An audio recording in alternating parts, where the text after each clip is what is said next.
Yeah, for those that don't have ads right now, I can tell a little bit what we are going to do today and in this week. You probably have seen the schedule on my Discord and YouTube. Maybe make the music a little bit down. Today and tomorrow I will show you those T4 Abyssal cruisers that I have been making in the past. Then on Thursday I will do exotics in that frigate setup I made, and on Friday you can vote which of those frigate setups you want to see. Then Saturday is level 4 mission running, and on Sunday we are going to have the end of the month giveaways. 2 people did not accept this prize that they won on CCP channel. 2 Leshaks worth over 6 billion ISK weren't accepted by the winners. Like, how is that even possible? This contract was up for 4 months and those people managed to forget to claim it. Yeah, but anyway, then we will just raffle it again on Sunday. As you know, the last Sunday of the month is the end of the month giveaways that they're gonna do every month now. And there are also Tolus and Cenotaph that weren't accepted, as well as some partner skin, and then you will see what we have to raffle. Yeah, nice skin. Yeah, that skin came from this content here that CCP needs to bring back, the Proving Ground. If you got into the top 100 on the leaderboard, then you could get those Abyssal Glory skin like the one that I have here right now. Hello, Limerin. I have just posted the fit of this sacrilege in my Discord. You can just type !Discord to see it. Yeah, and then I think we will get started in the Abyss. Always make sure you have enough ammunition with you. Then you shouldn't have any issues. For this sacrilege I use Crash, Pyro and Saint Exile. Hello. Okay, and Variants already claimed Getter skin. Let's contract that quickly. Let's do this. Oh, let's just... I think I will give you a Sacrilege skin. Let's do the exoplanet one.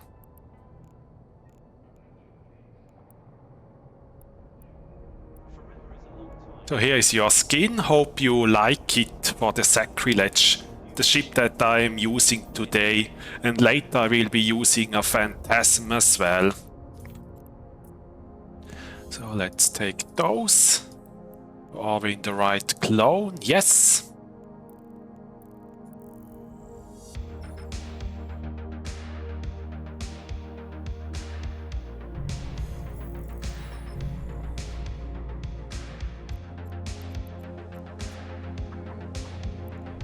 Let's go through the fit quickly.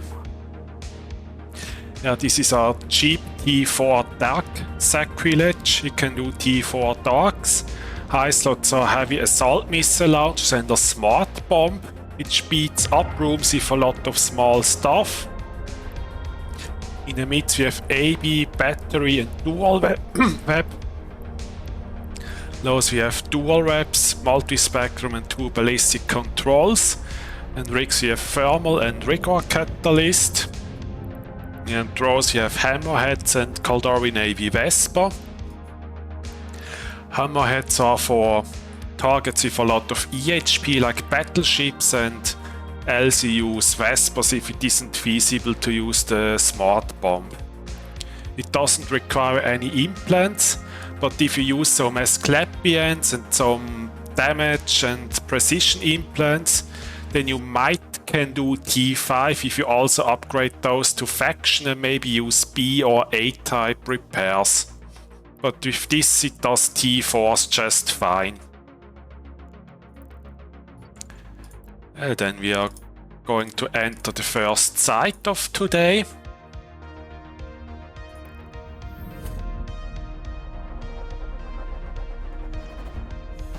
Let's see what we get. Okay, we get a lot of newts here. So there are 3 drifter cruisers. For those I'm gonna use rage ammunition. And then I switch back to faction for those other FE Altes cruisers.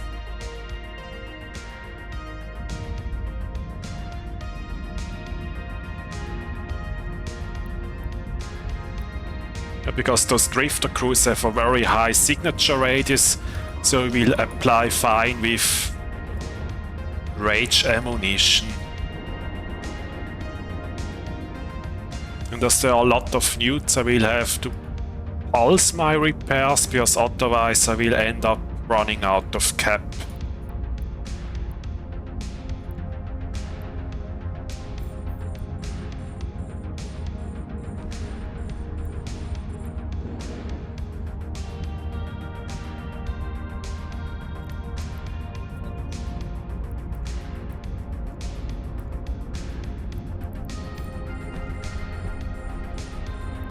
Yeah, but as we are in minus 70%, the smart bomb does some damage to those cruisers. Which means they will die quicker and quicker the longer the room takes.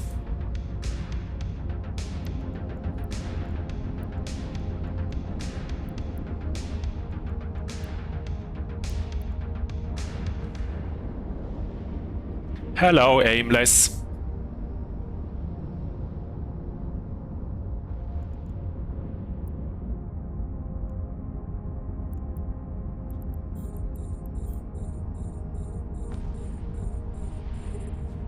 Hello, Starfall.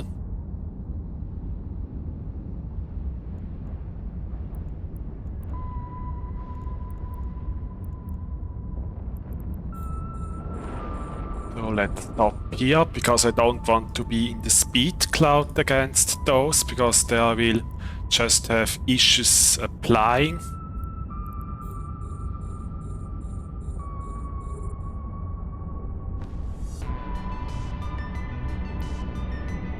It's going fine, I just started the first Abyssal.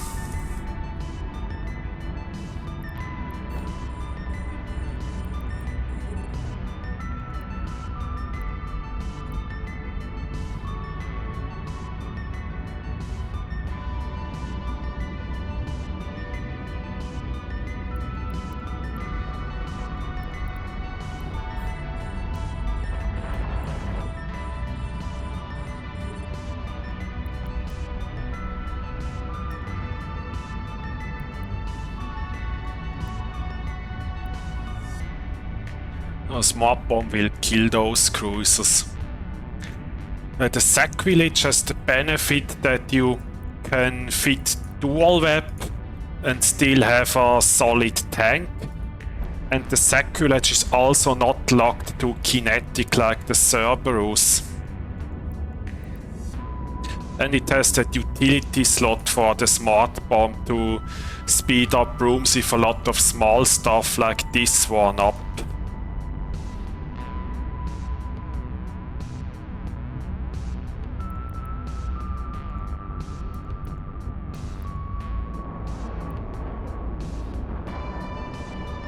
Hello, Cobra. So, and we are done with the first room. Let's see what it drops loot-wise. Yes, in the 70% they orbit closer. Morning, Motida. Yeah, everything is fine. Just doing the first abyss of today in the Dark Sacrilege. I made a video of it like 1 or 2 months ago. And I will make a more detailed tutorial of this soon. Okay, we got Angel. So we have to kill those Cinnables first. Yeah, for the Hogs, this room can be very dangerous and challenging. But the Sacrilege shouldn't have too much issues in that room. Right now I'm tanking it fine with just 1 rep. But I will soon have to start the second one. The cost of this fit is 600 million. So it is a little bit more expensive than the Power Healer. Yeah, pros of the Sacrilege is that you have selectable damage types. Explosive is usually the best in the Abyss because it's the lowest resistance of most threats, like the Angels, which have an explosive hole. It has an utility slot for the smart bomb to speed up certain rooms with a lot of frigates. Yeah, and you can fit dual web, which means that you will have better application. Yeah, it's T4. If you bling it out a little bit, you could also do T5 with this fit. For that you need amulet implants and maybe some more blinked low slots.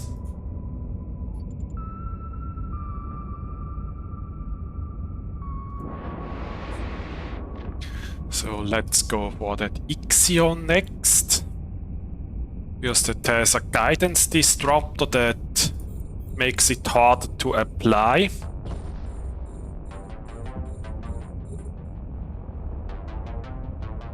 And then we go for that frigate stuff here.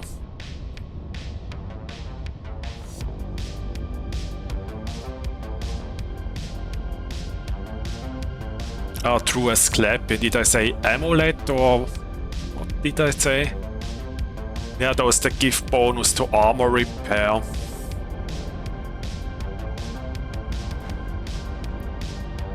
I should probably also get a little bit more distance from that speed cloud, because if the rats go in there it becomes harder to apply any damage.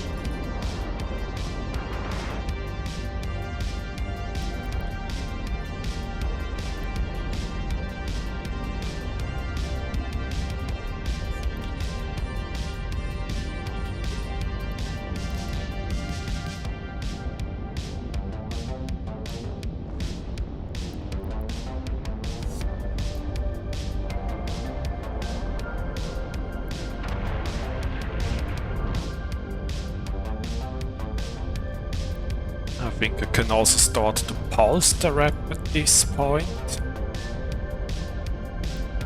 so that I have more cap when I go into the next room.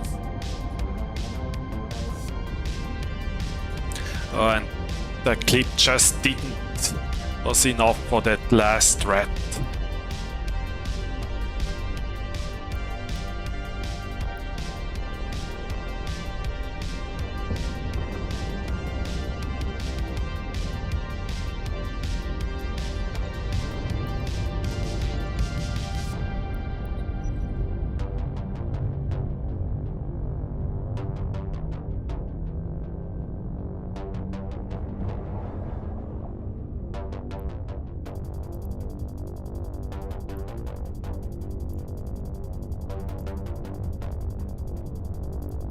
That's a good cruiser fit for T5 Firestorms. I would say Hila could do it. Ishtar is also commonly used, but they don't have any fits for that. Before the Disintegrator nerf, the Ikitursa was also a common ship to do T5 Firestorms with. Here we got drone battle cruisers. I will try to fight them inside the blue cloud. and don't let them get too close. In -70% they have around like 3 or 4 kilometers range. And they will do a lot of damage, especially if they start to get tracking shots. They will hurt. So I try to keep my distance to them and try to fly so that they will be inside that blue cloud. So I can do full damage without having to use the weapon.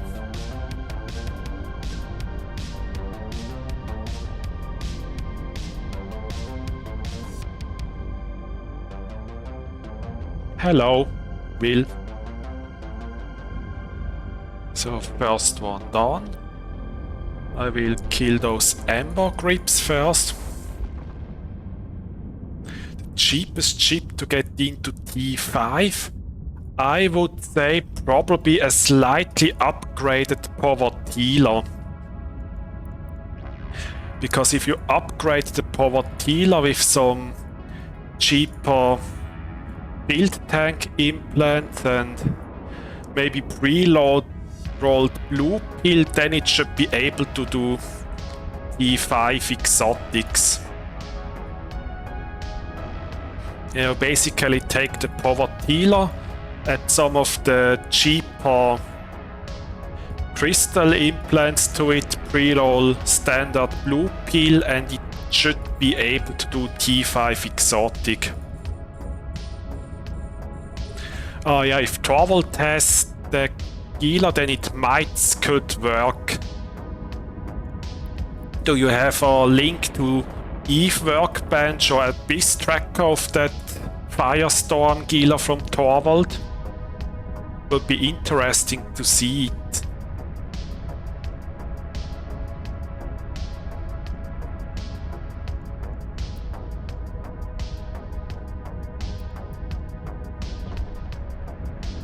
Yep, that's what I also say.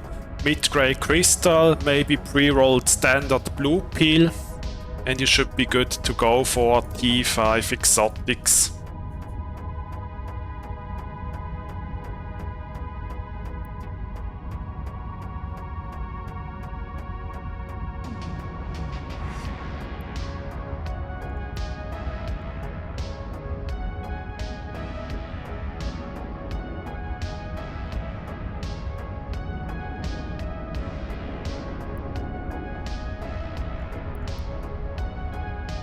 Let's take those frigates out before they start getting out of range.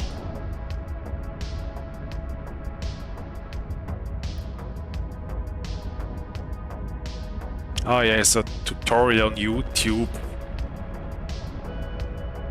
Yeah, maybe I'm gonna check that out after the stream.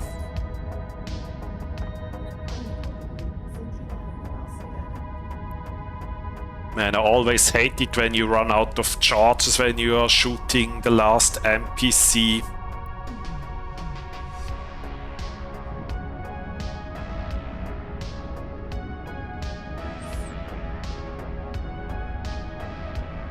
I think Sisi should be up currently, or it was up over the weekend.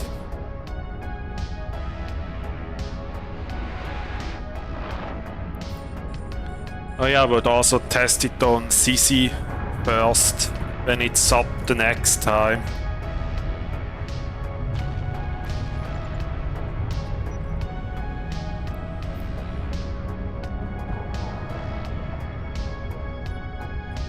So, and we cleared the first site, and we got 25.7 million.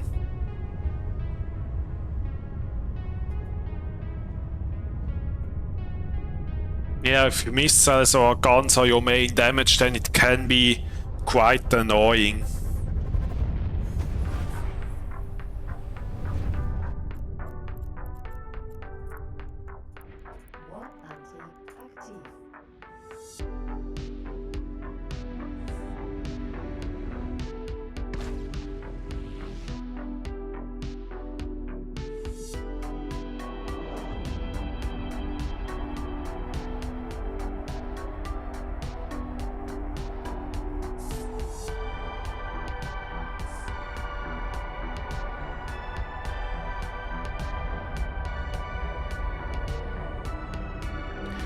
let's bring that loot to station.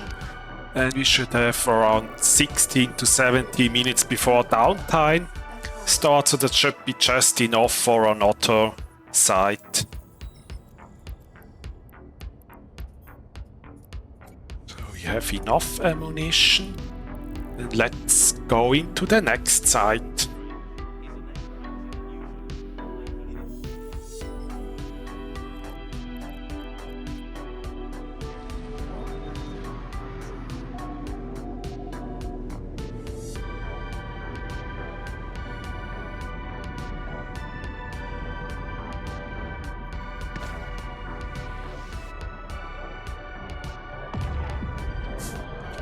Yeah, worst case. True, if the server goes down, then you get ejected into a random spot in the system you last entered the Abyss. Yeah, should be no problem if server goes off if I'm inside it. Yeah, those Nirvanas are more expensive. I think that's because they drop us blueprints from the rats and not directly as item like the crystal implants. So you have to manufacture them, and that adds some cost to them as well. And we got Lasheks, but we start inside the speed cloud. For Lasheks I'm gonna go straight for Javelin.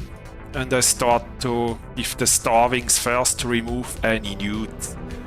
And the drones are coming close. That means that those strikings and renewings will also come close, which is great.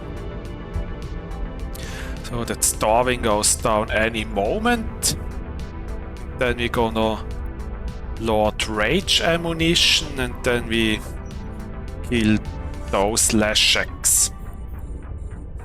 It's always nice when those Lasheks come close because they are following a rogue drone frigate.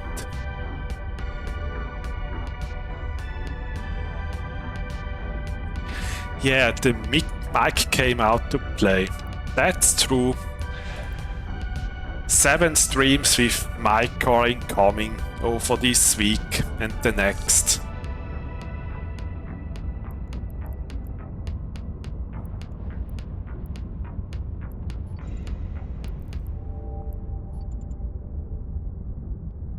Good to hear. Yeah, I'm glad that you like it.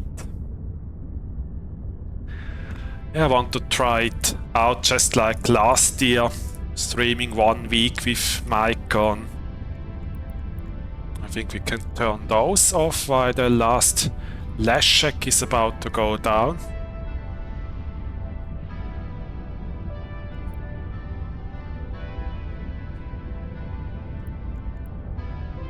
Still have rage loaded, but for those 2 frigates I don't really bother switching to faction again. Yeah, and it was a quick first room. Let's load faction again and go into the second.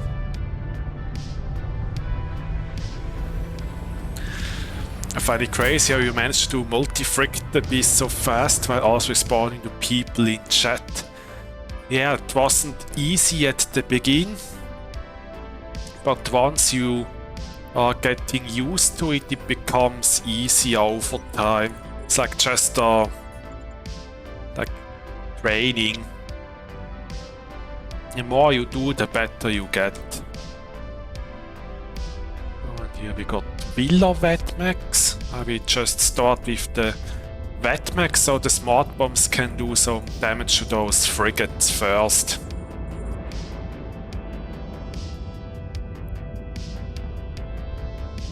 Yeah, because they take those shields out, and that will save around 1 to 2 volleys of missiles on each of those damavics.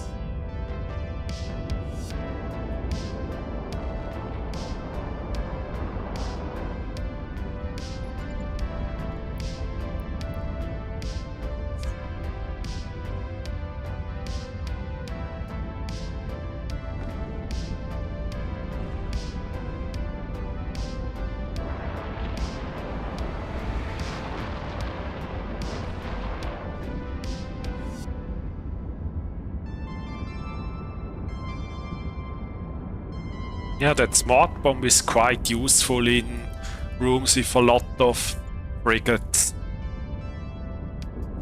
So you can focus on bigger stuff, and smart bombs will slowly make work of all that small stuff around.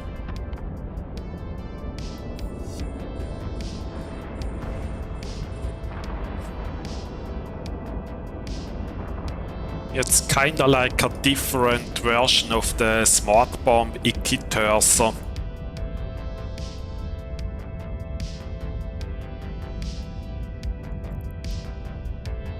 Let's load faction and then we take care of those damavics.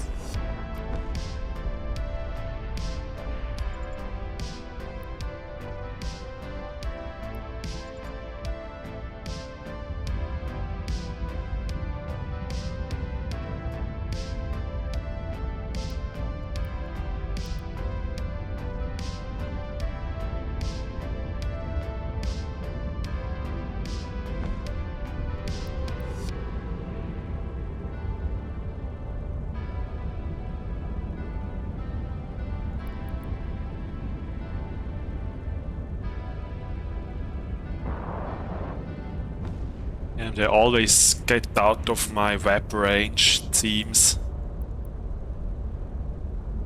Let's web it so that I do damage. And thank you for following Ross Sergey. Welcome to the channel. So room 2 is cleared. Let's go to the last room.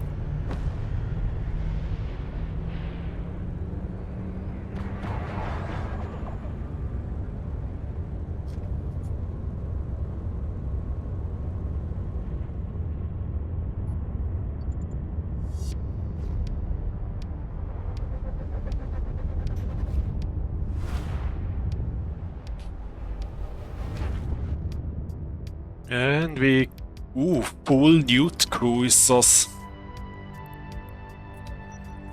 And we are minus 50%. So I will load rage, focus those 4 null chargers, and then I go for the sentinels. I will pull some rage because those drifter cruisers are actually a little bit faster than the sentinels. So let's fly underneath that speed cloud so that nothing gets inside it. And my missiles are already working through them.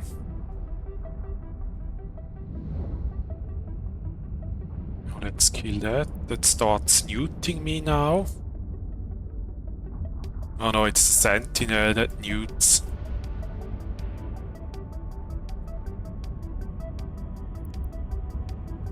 Just stay away from me. Don't get too close to newt me.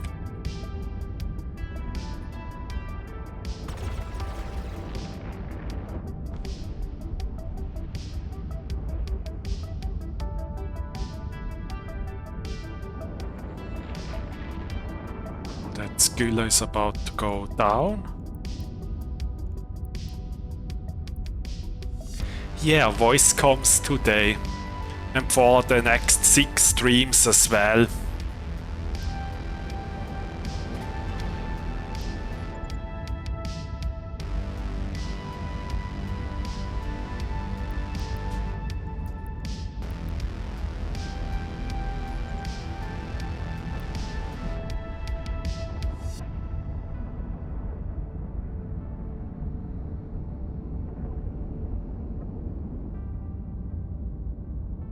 Yeah, that was a room with a lot of newts. I think I've never seen that many newts in T4 so far.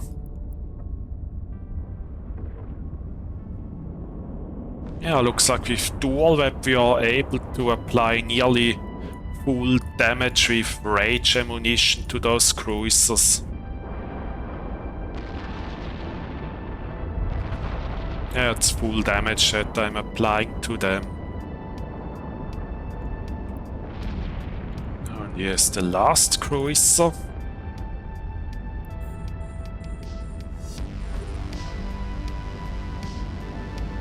Yeah, that's because I was pulling range from them at the beginning. Because there were 4 null charges and 2 sentinels, and the null charges are actually a lot faster than the sentinels. So it is a good strategy to just pull range from them at the beginning. And then you can focus the null charges, which are easier to kill because you apply better to them and they have bigger signature rates, and then go for the sentinels. Glad to know you what comes for the next streams. Yeah, it's like I want to see how it works out for this week. So we have 6 minutes until downtime. So I think I will wait until after downtime before I go into the next site. Hello, Dalex. And thank you for following Ferris26. And we got 19.3 million from this run. Hello, Scotty. Did I take the correct gate? Yes, I take the correct gate.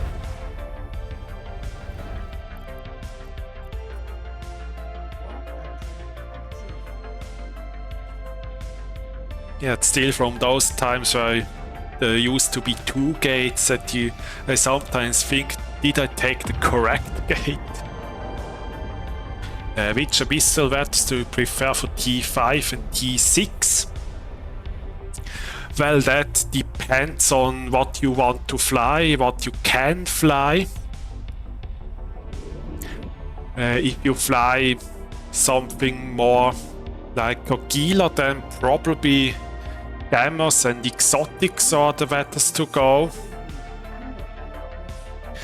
And if you want to fly something like a Cerberus, Exotics, for dogs an upgraded Sacrilege or Ichthyrsa. I feel like T4s make almost nothing compared to the price of their filaments. Or actually dogs pay you out very well.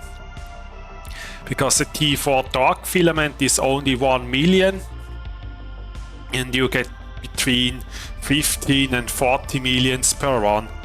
T4 Firestorms are great. Yeah, they are. Dogs are also great.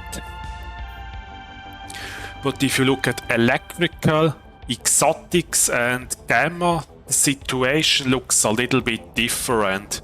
But dogs and firestorms, they are very great. I would probably say that T4 dogs pay out the best compared to all T4s. But maybe it's also that exotic and electros can be completed a little bit faster.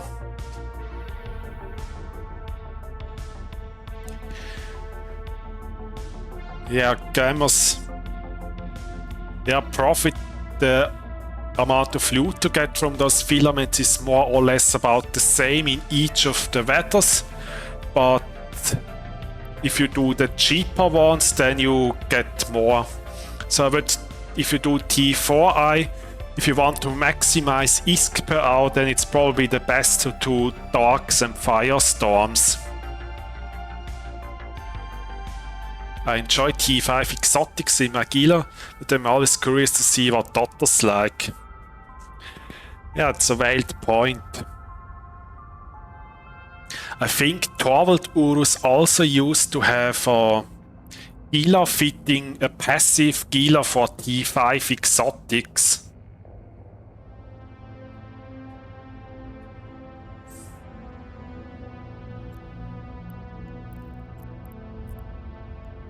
So I will now switch to the intermission scene until server is back up. I would only run Gamers in a passive Gila. Yeah, that's true, because in Gamers you get that shield HP bonus. Yeah, but Torvald's Gila actually didn't have 3 drone damage amplifiers, it only had 1 and 2 shield power relays.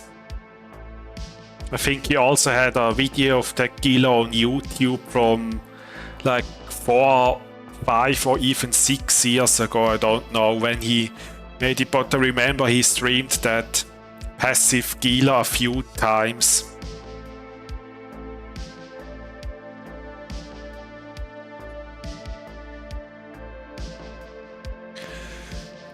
So, I'm curious if there is going to be a patch today.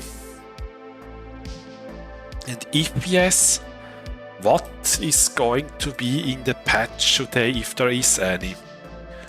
But I heard that tomorrow there will be a bigger graphics patch with that fire and smoke stuff on ships. I prefer at least one shield booster though.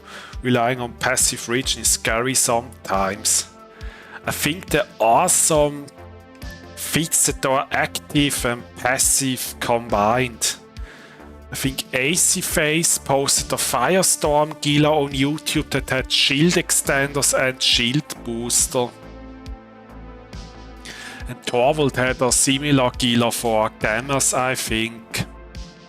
I think instead of 4 shield extenders, he had 2 shield extenders, a battery and a medium shield booster.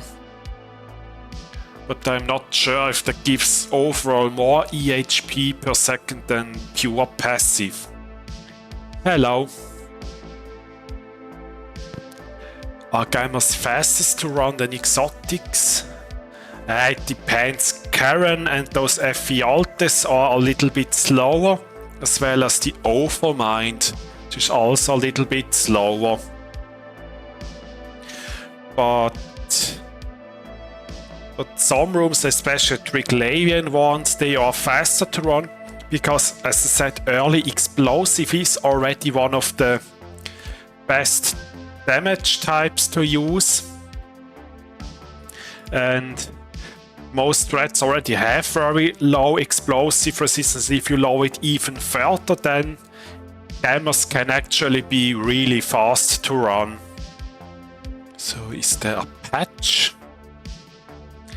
Yeah, first I'm showing the Sacrilege and then later I will take the Phantasm out. Yeah, Nirvana saw a bigger investment than Crystal.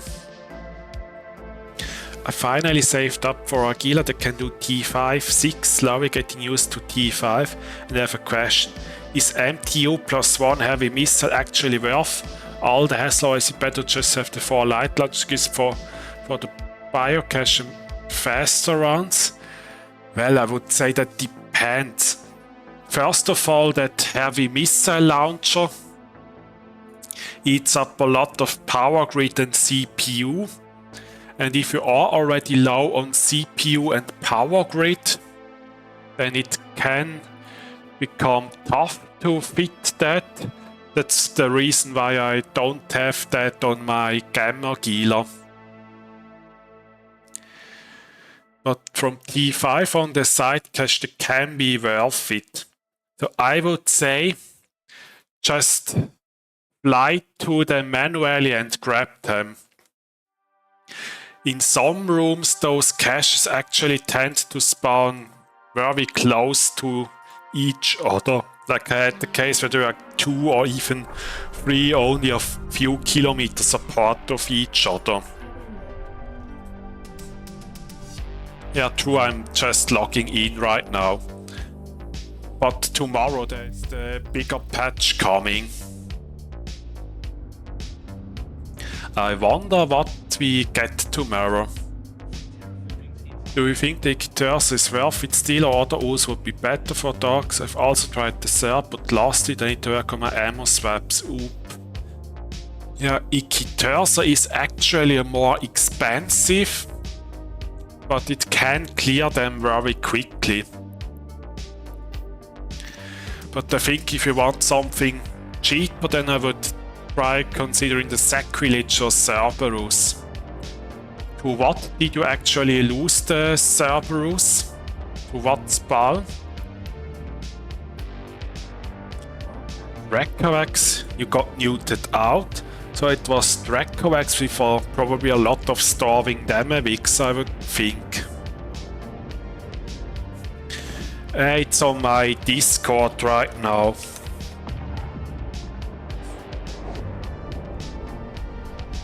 But I probably towards the end of September I will probably ask Caldari Jones to update my Streamlit website with all the feeds that I have been recently making.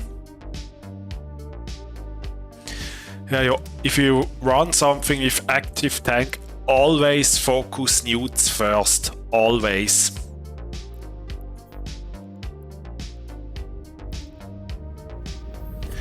Unless you fly something passive like the dual ASB Vagabond, but otherwise newts are primarily almost always. Like here we have two starving Demavics that I gonna kill first.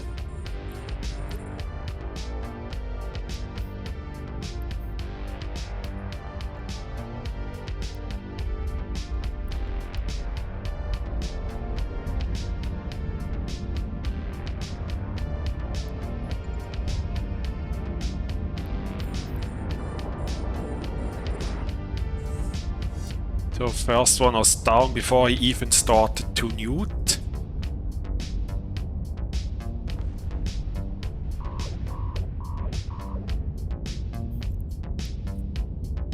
Looks like the Rodiva is the commander. So I will try to drive him back towards the gate. So let's keep it range 2500. Then I focus the Kikimoras. The smart bombs will do some damage to the rest that is around here. Also need the second rep.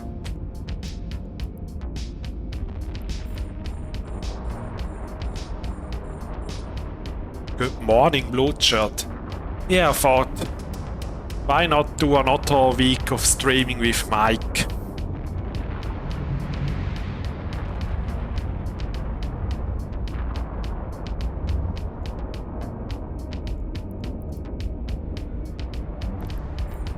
Yeah, that's also an advantage of the smart bomb is if there are rats with remote repair and you damage everything, then it will completely mess up their remote repairs.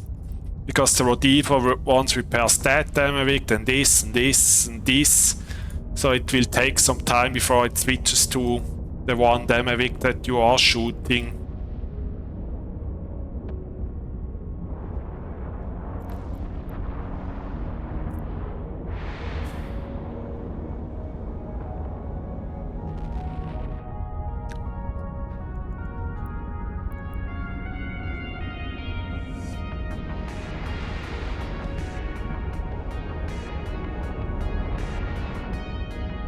Just two Demavics left. Now I'm gonna take down the Rodiva.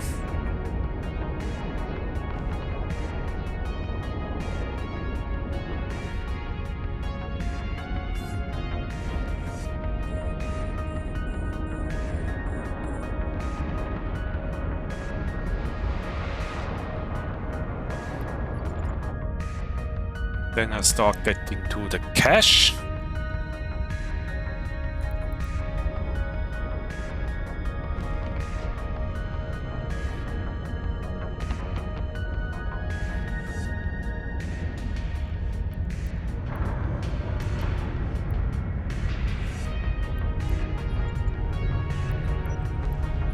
See what we got.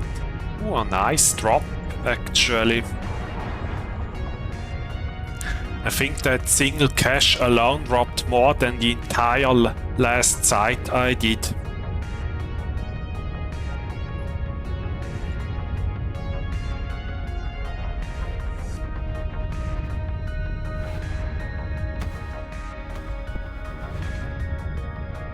We got Villa Max. So we just load that. Lock everything up.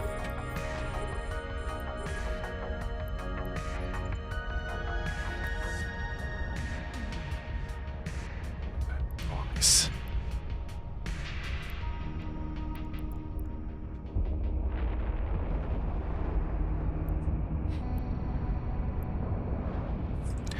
also see a lot of people that actually use OneWeb and Target Painter, or OneWeb and a missile guidance computer. I would say that dual web in darks is much better because speed usually matters more than explosion radius or signature radius of the red.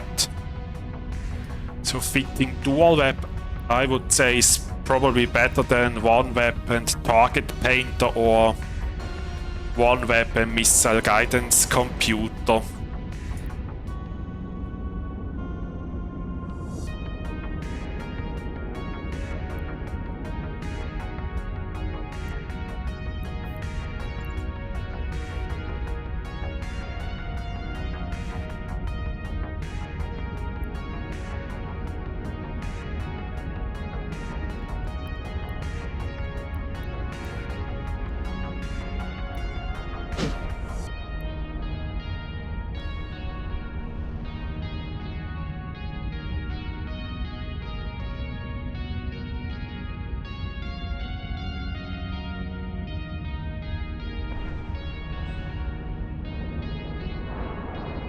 Yeah, those wetmax go down really quickly with this fit.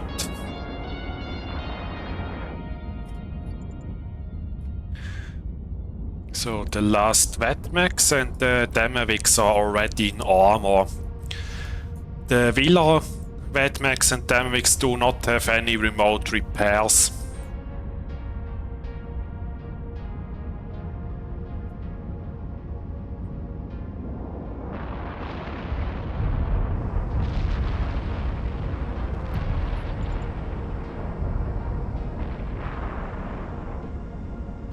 Yeah, that depends on the room. Mostly you can approach it or sit still, but there are some rooms where you have to manually pilot. For example, Karen is a room where you do not want to fly straight toward her or the overmind. But most of the time you can hit approach on the target or hit approach on the can or sit still somewhere. There are some rooms where you have to pay a little bit attention to your movement.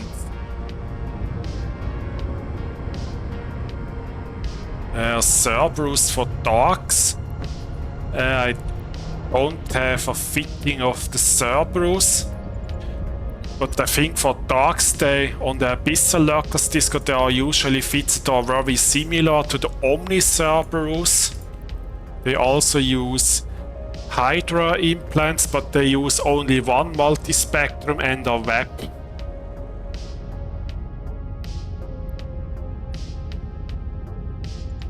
I also think Torvald Urus had a Cerberus for dark some time ago. But I myself, I don't have a Cerberus specifically for darks. Ooh, and that's actually a spooky room here.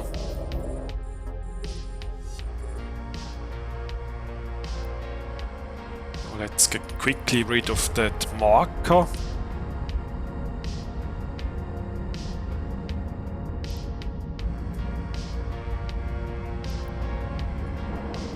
Because that has target painter, and now we have to get rid of those marshals as fast as possible because I'm taking a lot of damage here. Let's also overheat the AB for one cycle. There are no arresters here.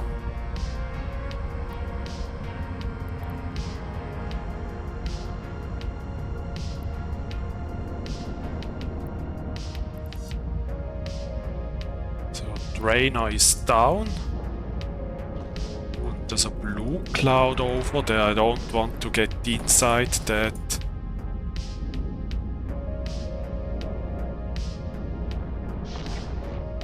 That's actually a very tough room that I got here. 4 marshals in T4.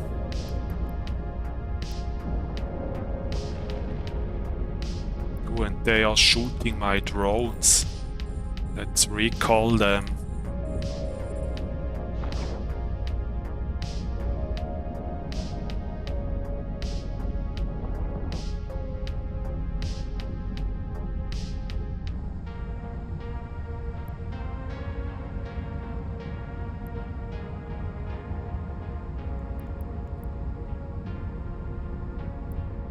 Holy, that was a spooky room. I think I've never seen 4 marshals in T4.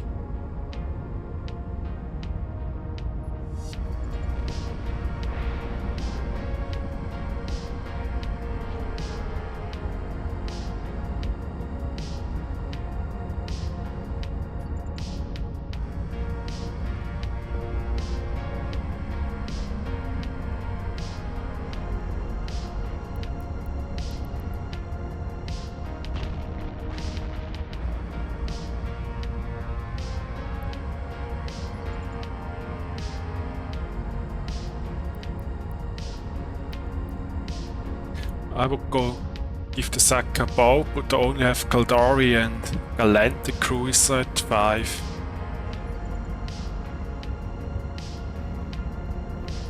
Yeah, maybe if you want to go Galante, you could also do an Ishtar in Exotics.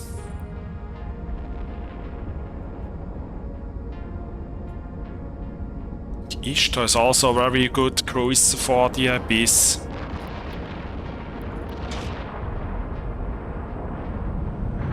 That also depends on your drone skills.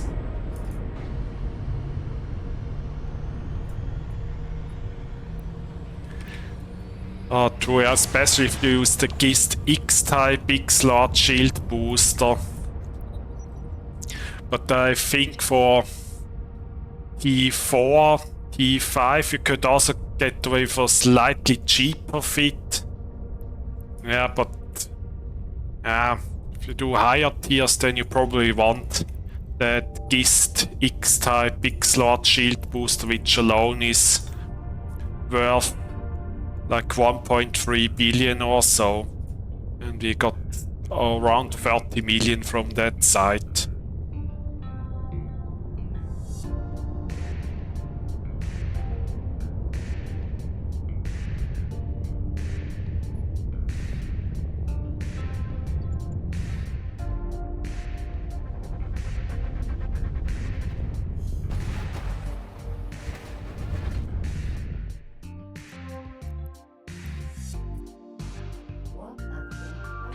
That one model would almost wipe my wallet out. Yeah, that's true. GIST X-type X-Large Shield Booster are super expensive.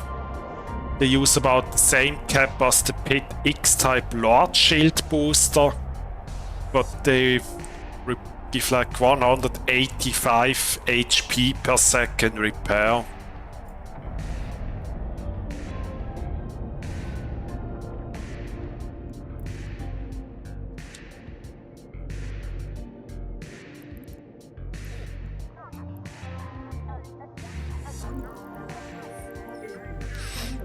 Yeah, 739, but 204 activation cost. The PIF X is 924, but uses like twice as much cap. Yeah, so if you compare HP per gigajoules GIST, they probably dominated PIT shield boost, like 740 and only around half of the activation cost. I think, and they also use less CPU, like GIST X uses 170 and the PIT X like almost 240. Yeah, that explains why those are so expensive. And 6 minutes of boosters, so I will bring some of them with the next run. We have enough ammunition.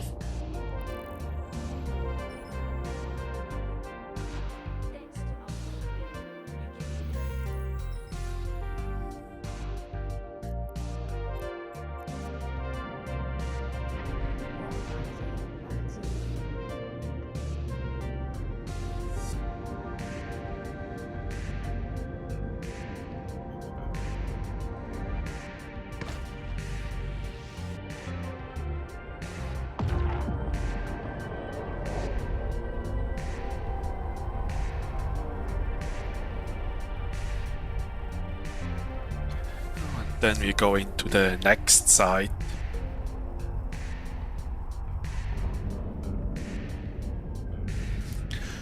By the way, just for your information, in around 4 minutes the next ad break will start.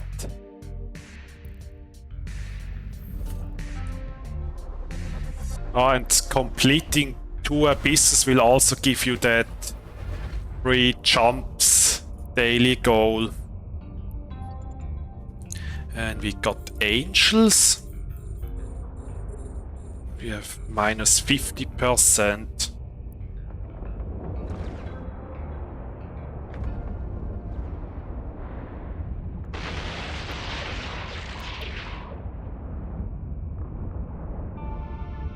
Oh, das waren just regular Cinnables that die quicker.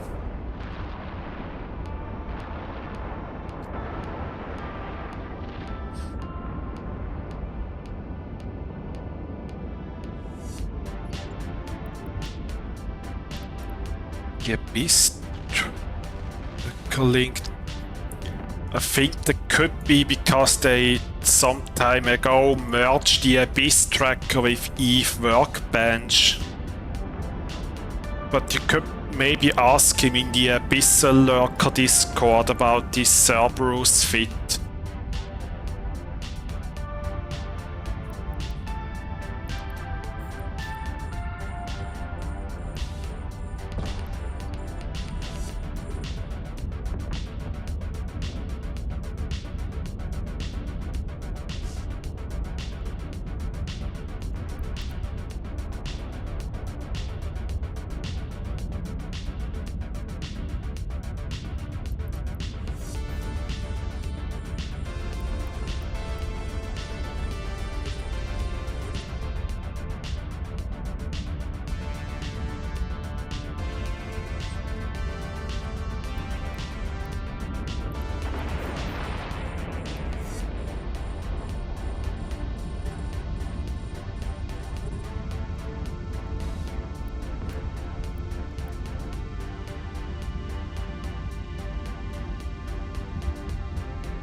To get some repairs from those bursts over there. Let's see if the clip is enough to kill all of those rats.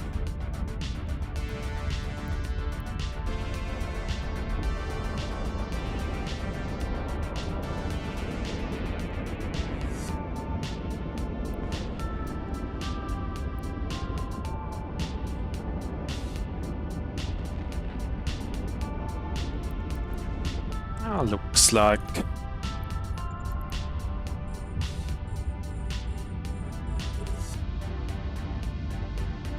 Yeah, 11 shots and just 1 Ramiel left. Should be enough.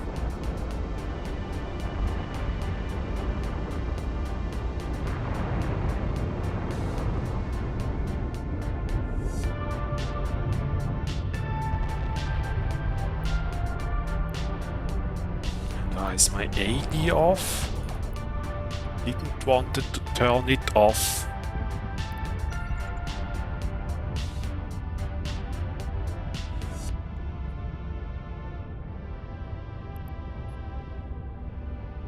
Let's see what it dropped. 8 million from that cash. Alright, let's move on.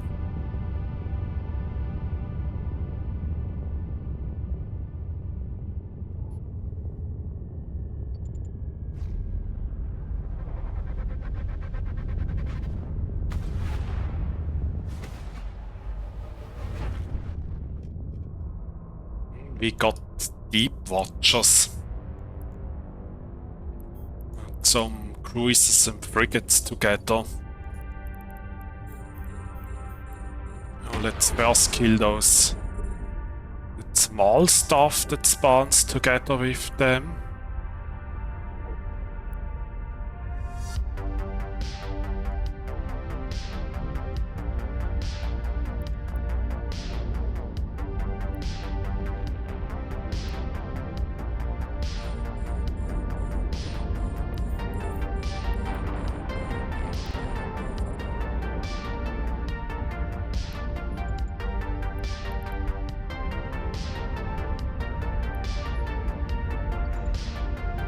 Wow, that was a great cache.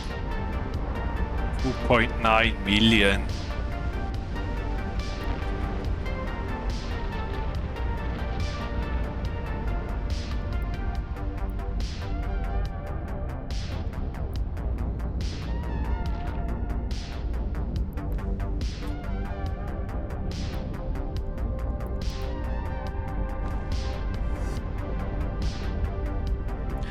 That's a room to use hammerheads.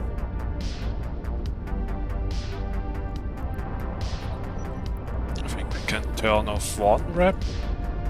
Then I put the web on each of those so that they don't move away too far. Then we take some drugs. Also take that. Load, we have tech 2 loaded. It's great. Now we just kill those 2 deep watchers. This room is actually just a DPS test to see if you have enough DPS. Deep watchers.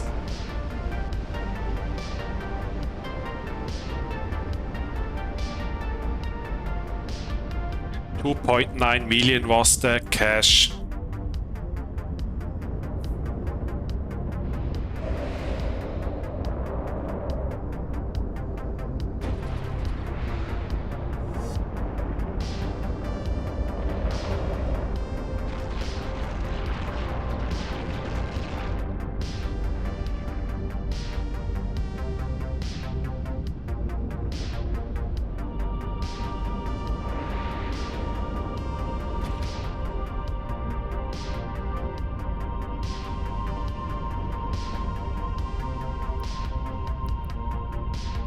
Already on the second deep watcher.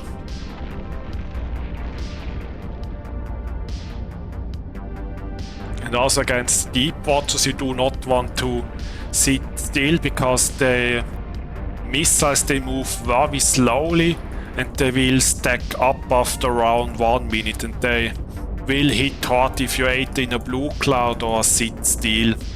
So keep that in mind.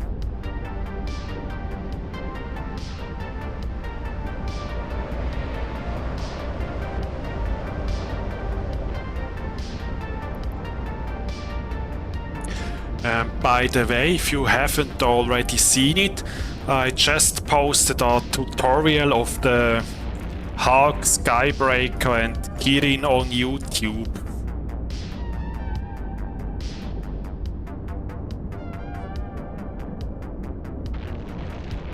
Let's already approach the gate, but keep moving until this battleship dies.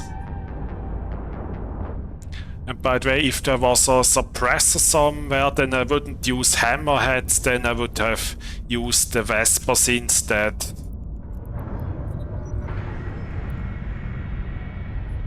Because the Vespers have more tank than the hammerheads.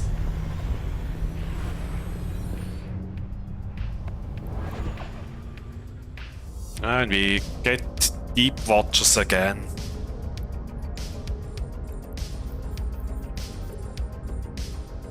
A short range suppressor, so I will hold on with the drones.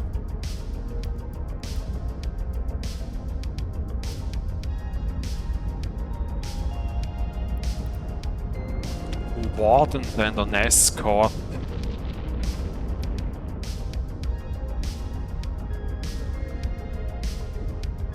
It's already out of range.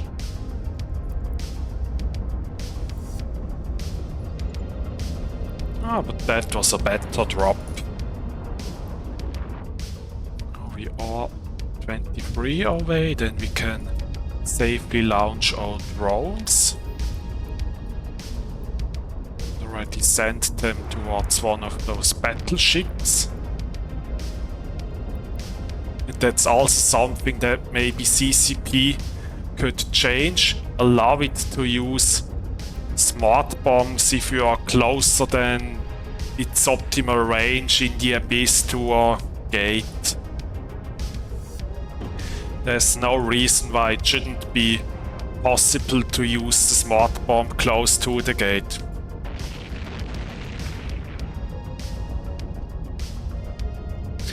two of my friends got in the game and I tried to get them into 2x hulks and killing Abyss with me when they are trained. Oh, that sounds nice actually.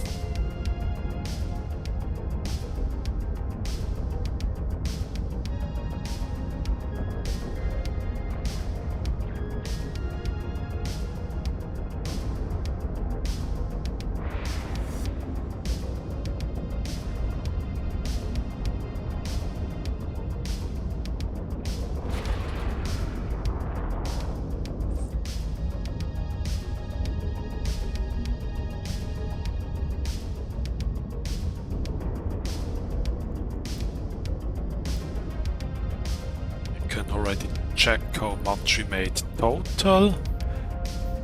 38.5 million. It's not bad for T4. Also given how bad the cash in the second room was.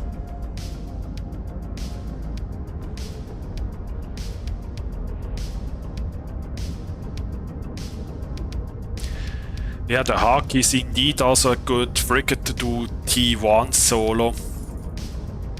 I think last year when I streamed with the mic I also showcased some cheap frigates and cruisers, and there was also a Hawk included there. But I actually never really made a tutorial of the solo exotic Hawk. But maybe I do in the coming weeks.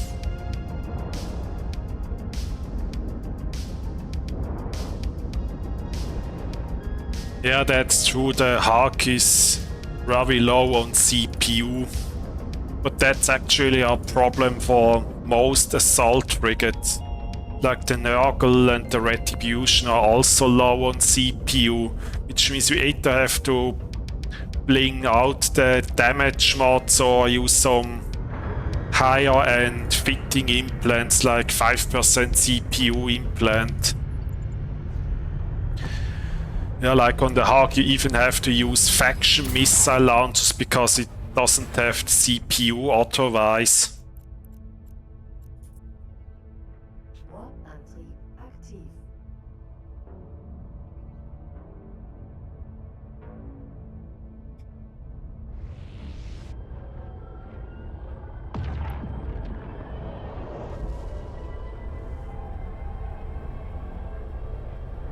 Hello.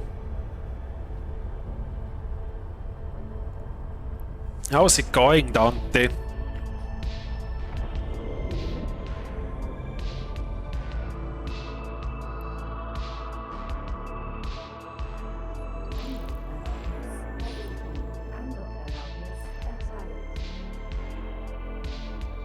Yeah, I'm using some cheap E4 Abyssal cruisers.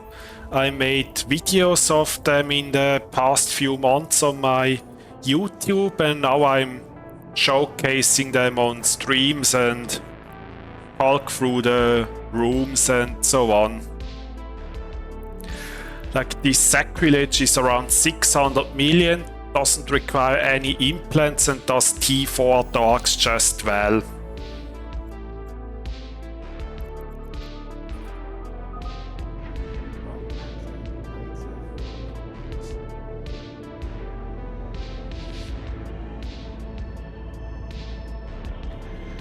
I think there's also a micro remote shield booster that isn't all too expensive. Were they able to fit the micro remote shield booster or just nothing at all?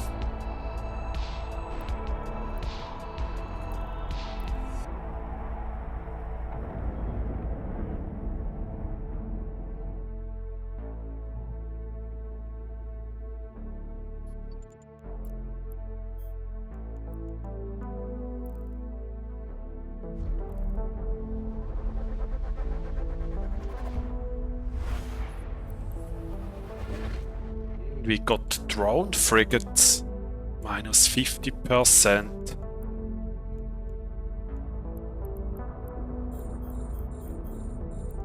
Let's start with those sparks, because he has again an advantage of the smart bomb. Will slowly take care of those E-War frigates.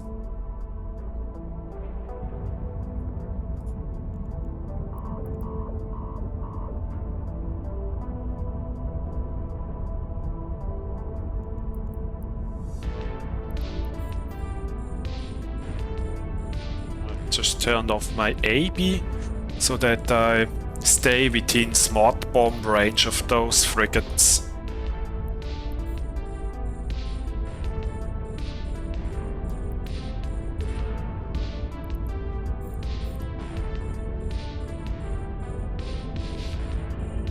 Yeah, there are also some storyline modules that have around the same stats as T2 but lower fitting.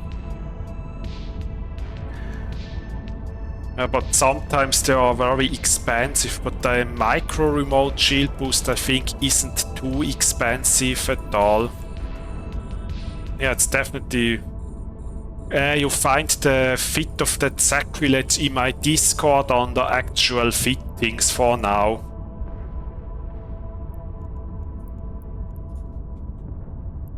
Smart bomb will kill the remaining frigates. And I'm too close to the gate, which is very great. CC, please. Please allow us to use the smart bomb if you are closer than its optimal range to the gate. Because it's always annoying when you get close to the gate and then you can't use the smart bomb, because there's absolutely no reason for that in the Abyss.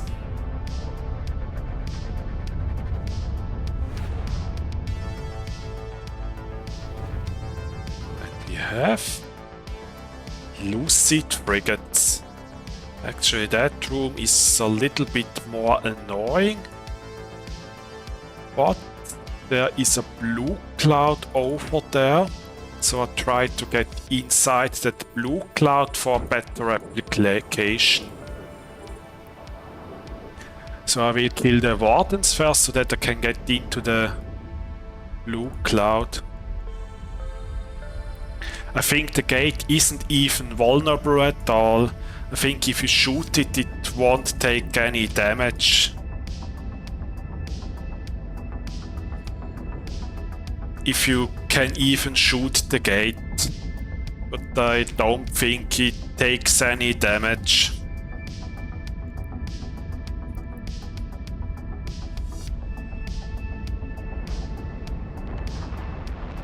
We are in the blue cloud.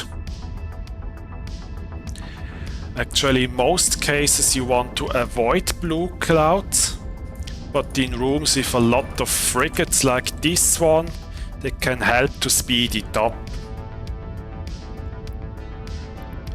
Yeah, I think that's probably because it thinks that the gate in the Abyss is the equivalent of an acceleration gate.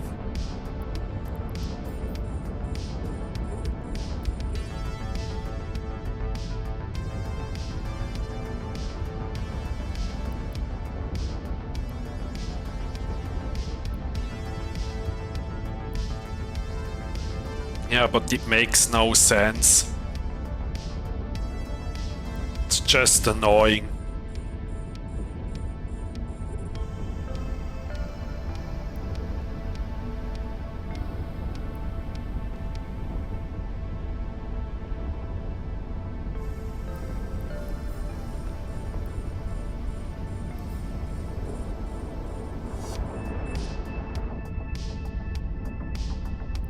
And the behavior of those pre-servers is also annoying because they tend to fly really far away sometimes.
Like as soon as you're within the optimal range of the gate, then you can't use smart bomb anymore, which is annoying, I think.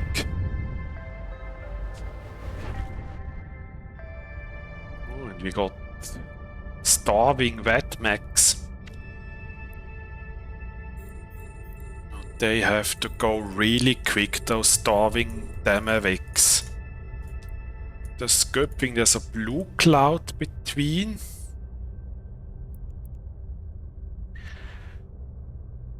And there's also an interesting thing I want to point out regarding the starving Wetmac. We are in a minus 50% weather, and there it is actually so that the starving Wetmac will never shoot us. It will just sit there and nude, but don't shoot at all. As you see here, just nudes but doesn't shoot at all. If you sit just still. Actually quite interesting what this starving Wetmac does. Just nuding and not shooting. And then I will kill the harrowing Wetmac, because once that is gone, most DPS in that room is gone anyway. Because the starving Wetmac in minus 50% dark just nudes but doesn't shoot at all. Yeah, I think that's probably what the Wetmac thinks. Rigs, I have a rigor catalyst and a thermal rig to get more resistance against trick rooms like this one.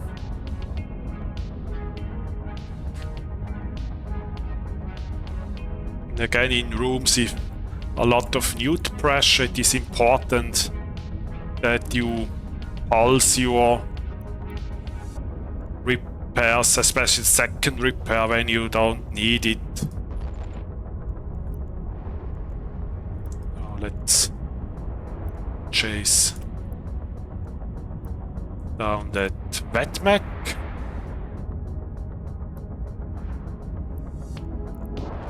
Like even if I'm getting closer to it now, it still doesn't start shooting at all. It's very interesting.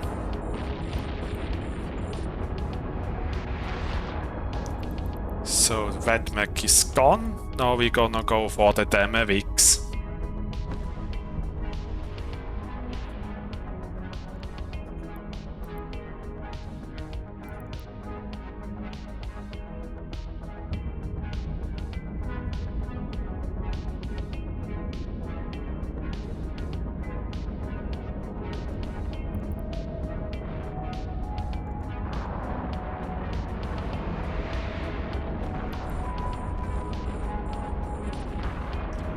I think you only have seen that in minus 50%, but not minus 70.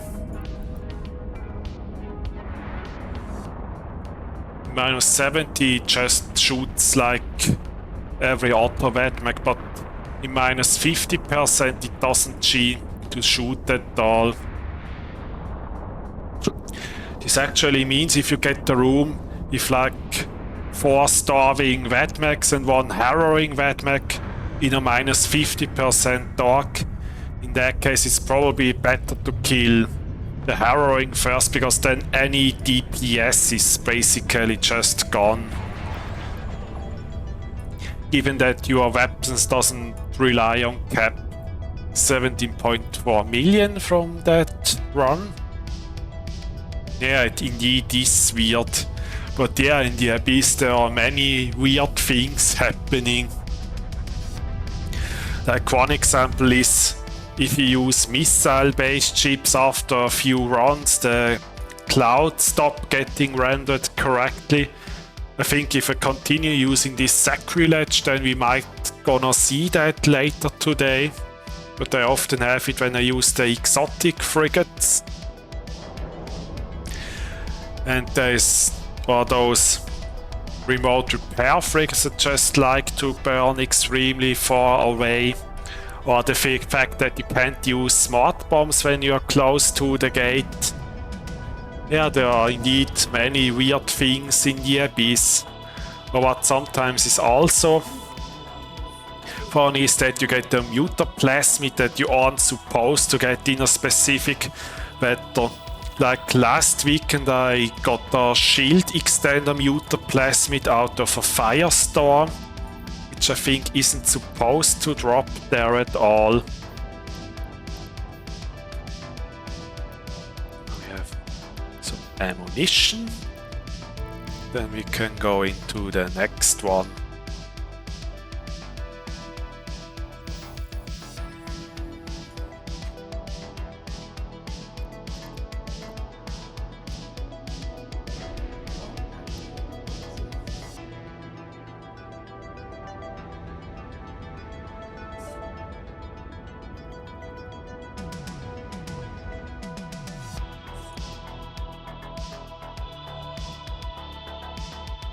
Yeah, they normally drop Ingames, but last week I got the shield extender one in a firestorm, which is actually weird.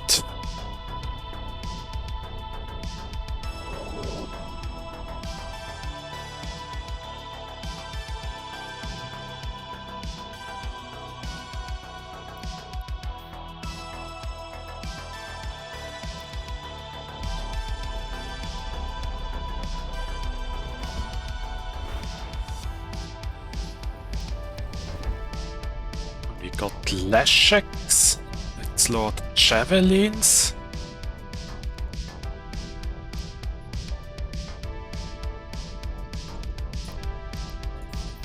Luckily there is no starving or just one blinding. And those strikings, they will stay together.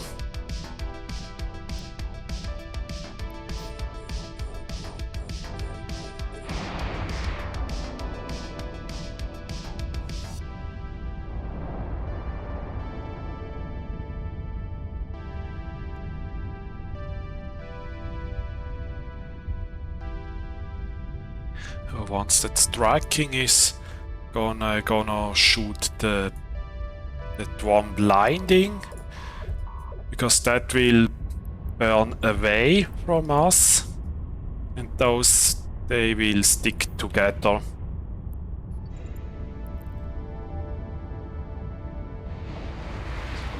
That one is gone. Let's load range, and I will web that Leshek because that's the one that these two are following.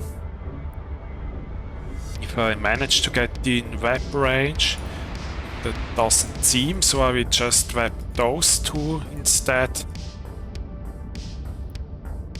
But I can't use smart bomb.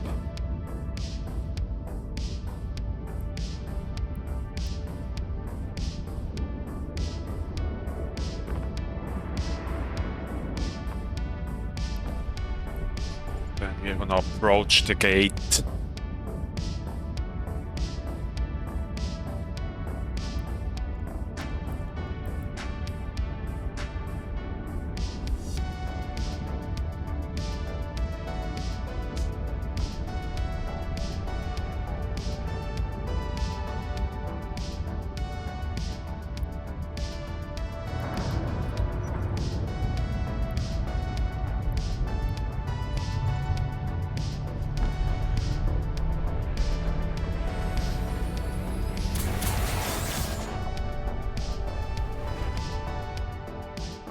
We got Rodivos and drones. Let's get into the blue cloud, that we can apply easier to those frigates. I take down some frigates and then I will kill the Rodivos. Smart bombs should take care of most of the small stuff, especially those E-War frigates.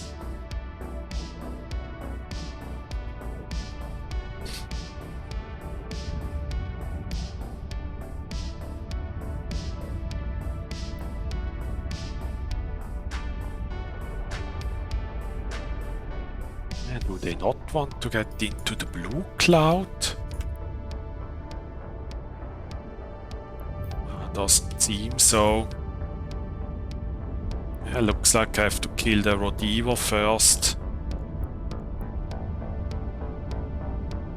Oh, is there a speed cloud? Why are they moving so fast? Don't see any.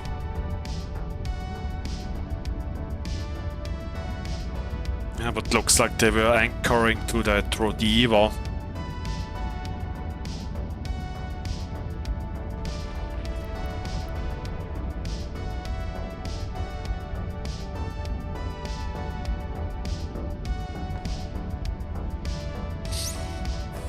Hello, Team Chick.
See what we get.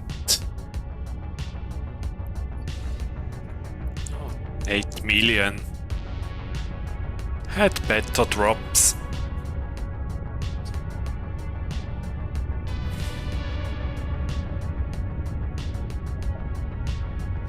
Hey yo, Bernard.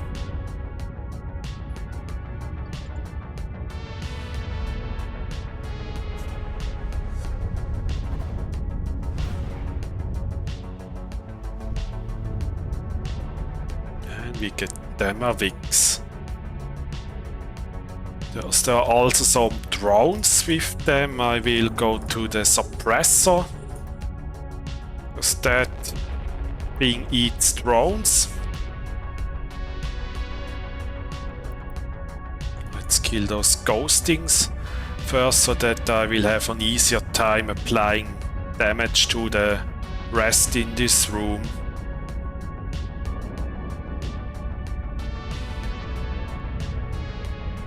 First ghosting is gone.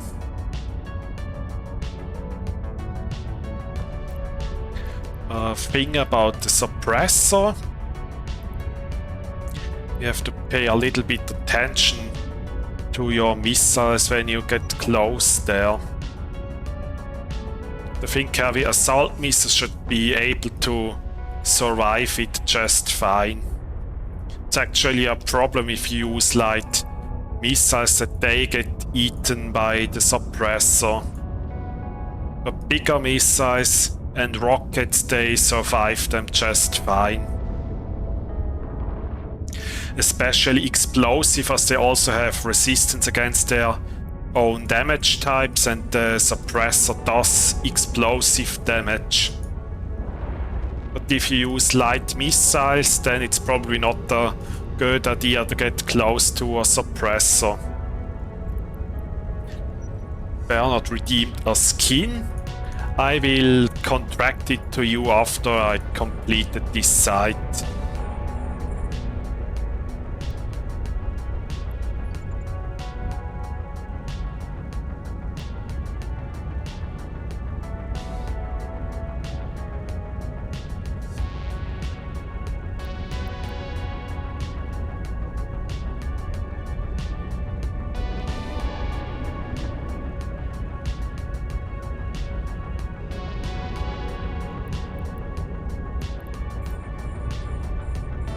poor triangles getting battered.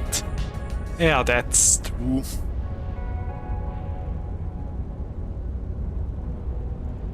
Sacrilege making quick work of them.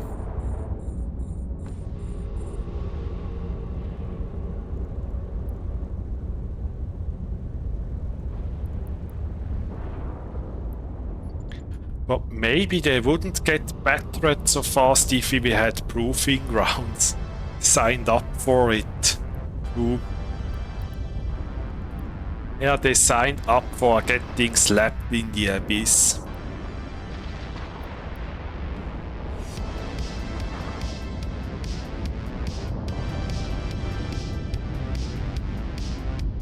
Proving Ground engine counter incremented by 1. Glorification for the fittest, mortification for the rest. Yeah, kinda like Darwin's evolution theory, survival of the fittest. And we made 20.7 million. They're gonna contract you the skin in a moment. Actually, regarding those skins that you can claim, the plan is to have at some point in the future kind of a spinning wheel.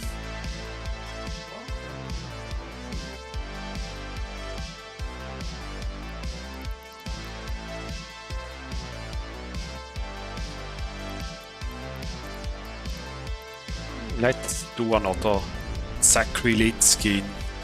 Fits so well to the ship that I'm using right now. Here's your skin, have fun with it.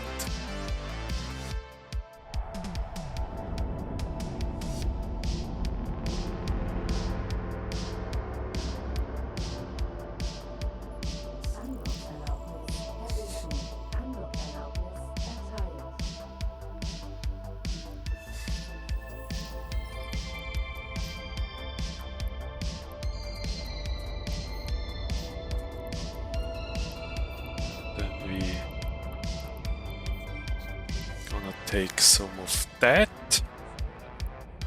The rest should be fine. And actually those EM missiles that you see are for against Sancho because they are weak to EM damage.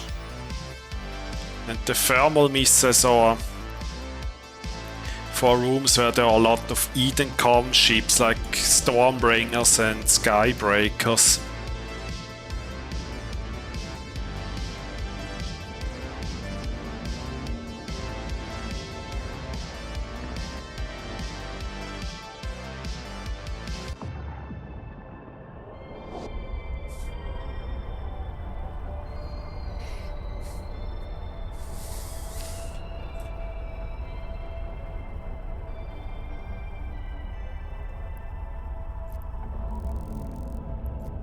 Oh, and I actually already over-completed the monthly reward track.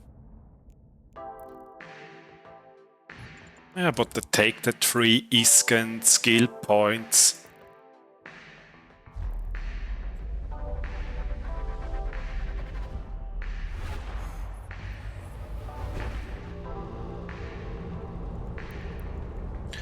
And we got the Overmind.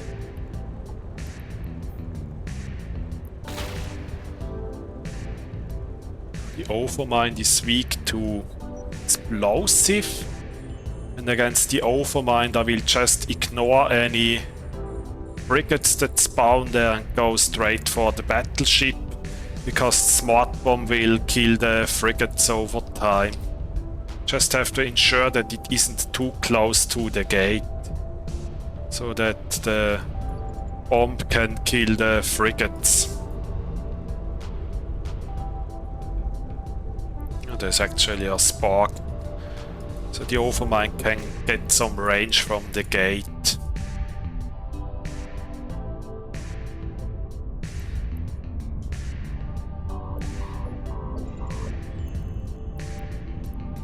And there is a suppressor I will use Vespers against the Overmind.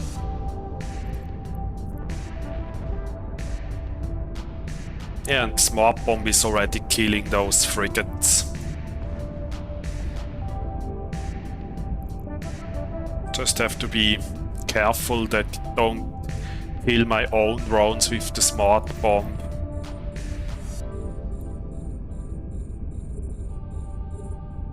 I do like this for GT4, it will give it a run later since it's easier to run than Omniserve with stable cap. Yeah, that's actually true, because the cap on the Sacrilege is a lot better than on the Cerberus.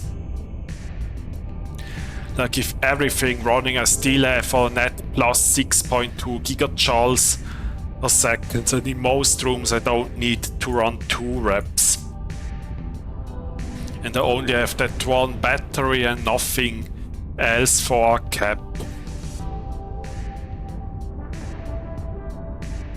Actually, the Cerberus, which is shield tank, is actually much more cap hungry than this Sacrilege.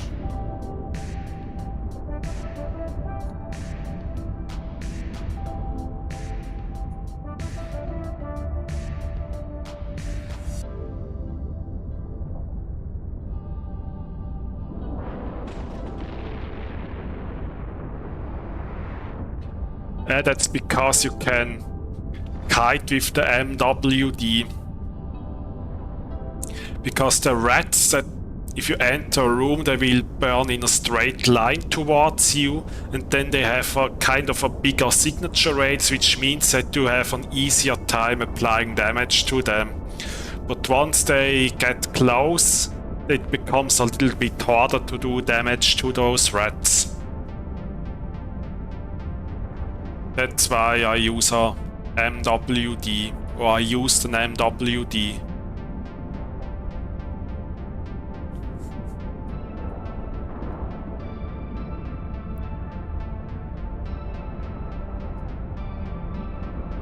Come on, please be enough for that battleship. Yeah, there's no web, but you still have the Hydra implants that gives you missile explosion velocity.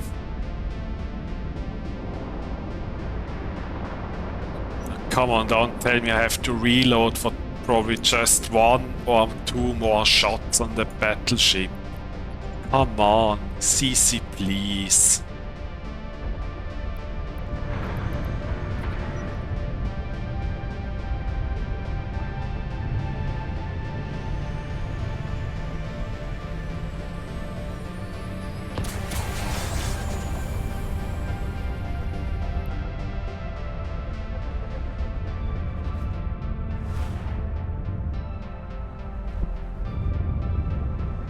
Another round of drone frigates. Let's go into the blue cloud. And we focus those DPS drones, and Smart Bomb takes care of the rest. Oh, although there aren't any fog casters, so I think I will just go straight for the cache instead.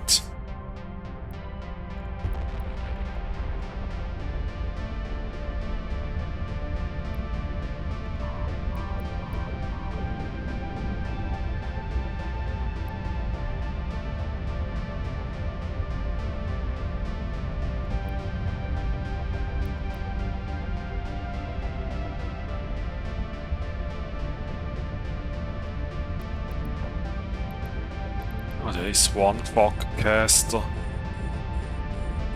that will probably die to the Smart Bomb any moment. Unless those remote repairs repair it. I think I will go for them afterwards. Because once anything that does damage is gone, they will just burn to the edge of the room, and it's a pain to chase them down.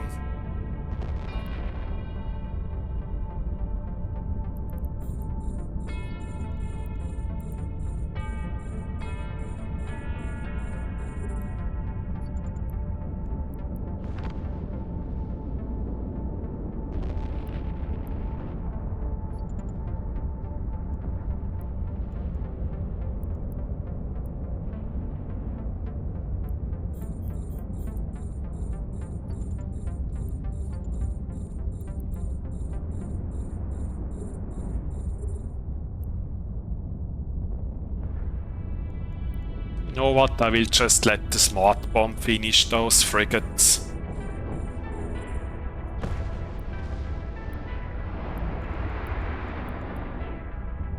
Next cycle should, yep, killed all of them.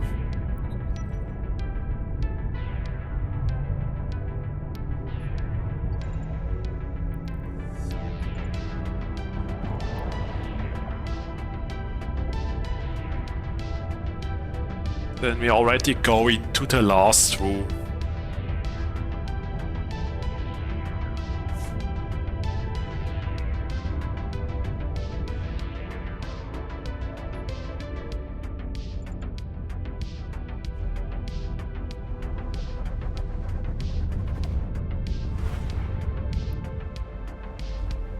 Do we get? We got drifters. And also Lucid.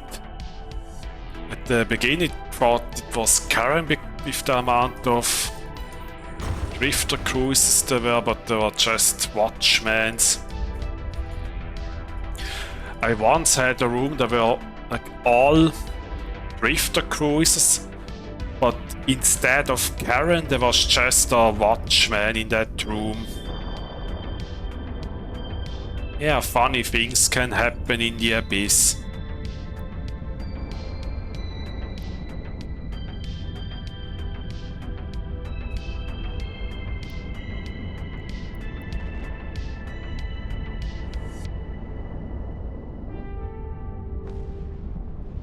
Hello.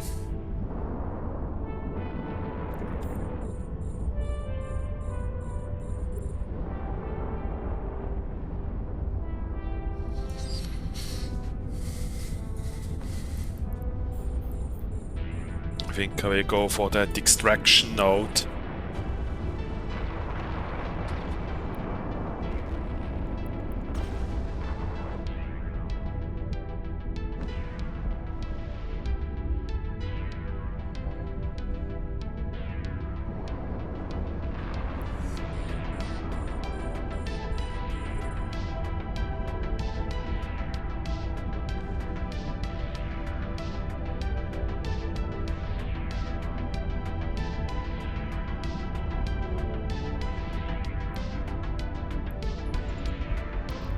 $4.5 million from that node.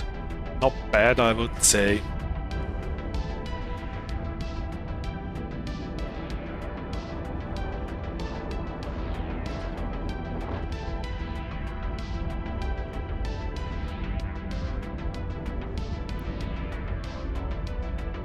And the screws already decided to go out of the cloud.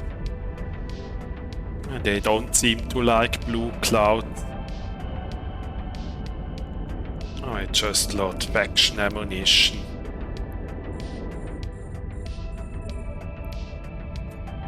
Let's also launch some drones. I don't need the smart bomb anymore because they are too far from to use it anyway, so just use my drones for extra DPS.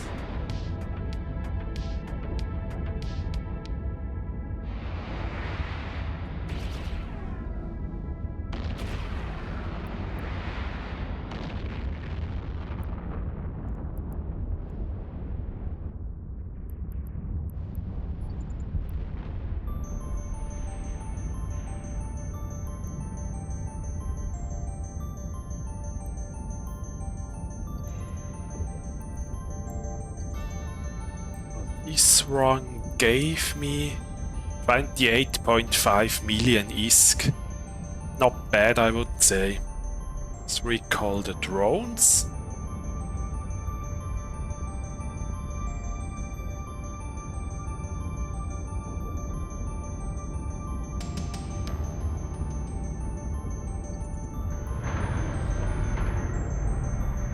Then we're gonna bring the loot to station.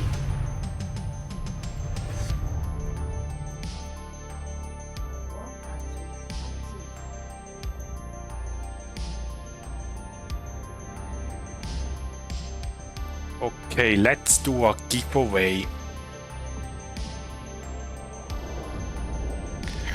draw will happen after the next site. And we are 62 viewers.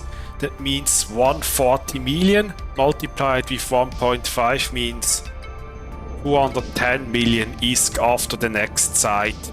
Exclamation mark raffle to enter.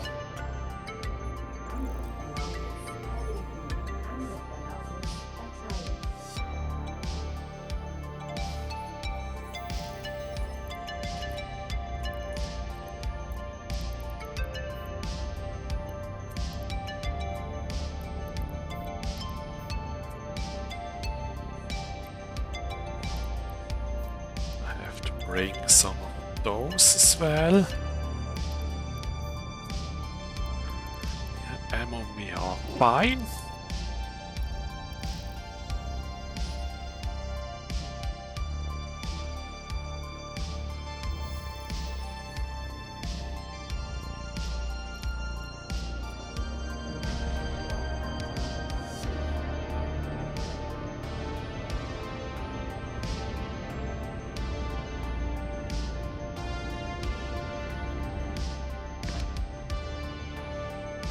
You got the Sacrilege Aurora Universalis skin. Check your contracts. You're welcome. I hope that in the future I can have a spinning wheel for stuff like that.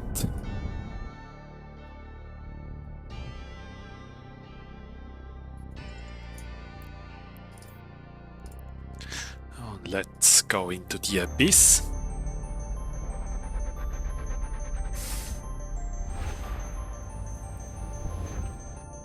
We got Wetmax.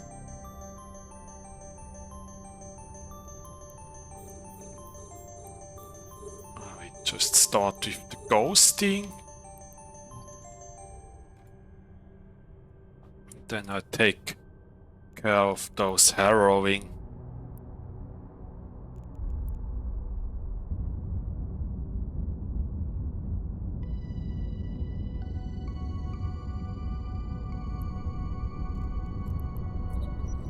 Let's load rage missiles and then we kill those two Wetmax while the smart bomb damage the Damavix.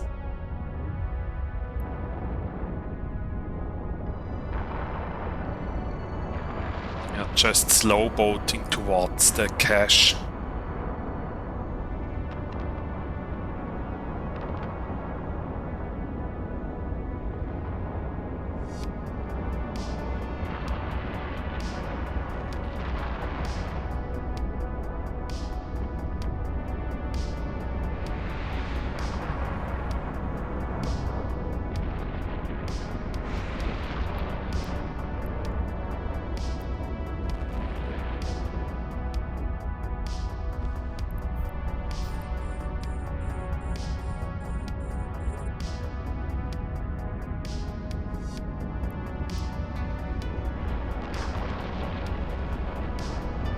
Knife masterclass on the Abyss.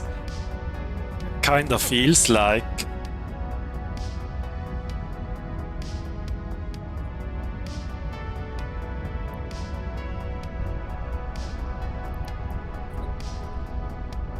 Let's load faction ammunition to kill the Damavix. I'm learning a lot. Yeah, that's cool to hear.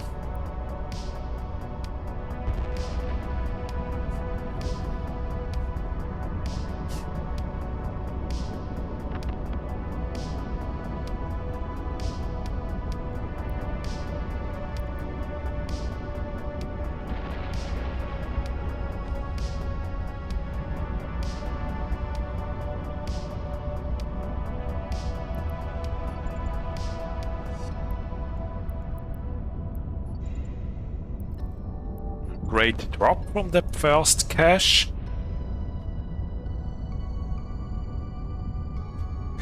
Thanks for all the tutorials and videos. Nice to have viable ships. Ship comes outside the extreme meta. Yeah, that's cool to hear that you like those tutorials. I will make more. I just released one for the Dark Frigates today.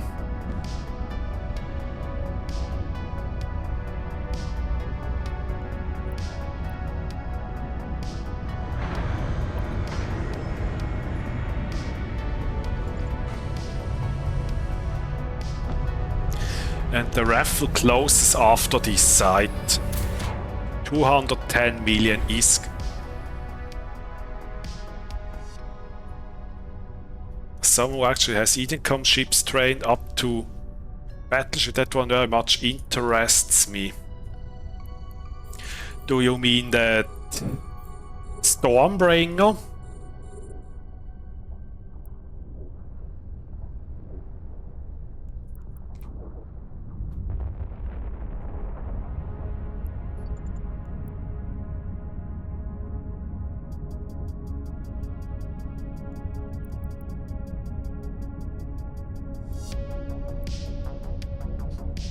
Yeah, next Monday I will be streaming that Stormbringer that I showcased on YouTube like 2 weeks ago or so.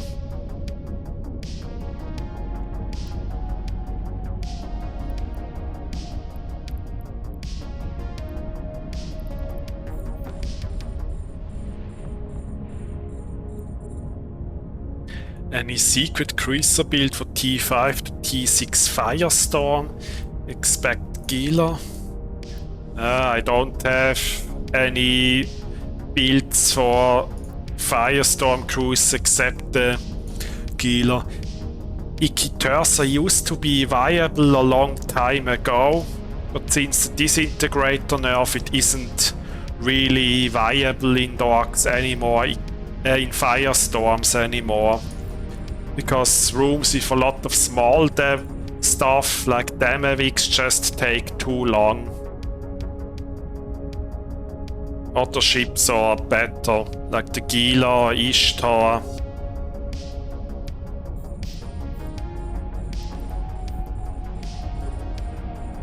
Maybe Sacrilege. I think Aceface made a video for Firestorm Sacrilege. That actually struggled with a new Tervinu room, I think.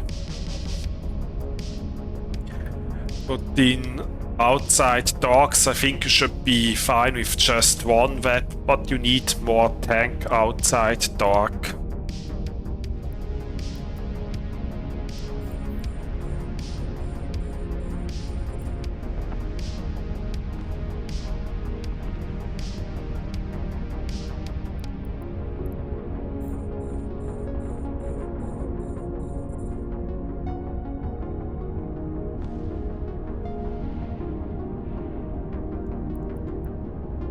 I have lost 4 power dealers in T3 and T4 in the past month, so now I'm starting off with the Dark Frigate T1. Maybe I'll stick with those for a while. Yeah, actually, for the power dealer to work in height, yes, you need very good to near perfect skills. At least for T4.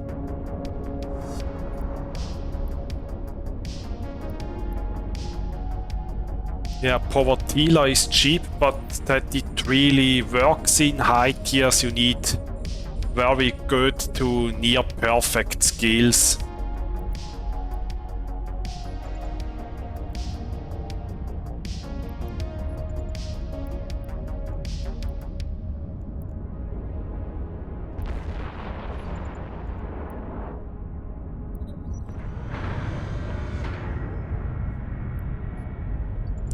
I think if you're low skills, then I would stick in T1 with frigates. I think T1 frigates make around the same ISK per hour than the T3 in the power dealer, especially if you have low skills.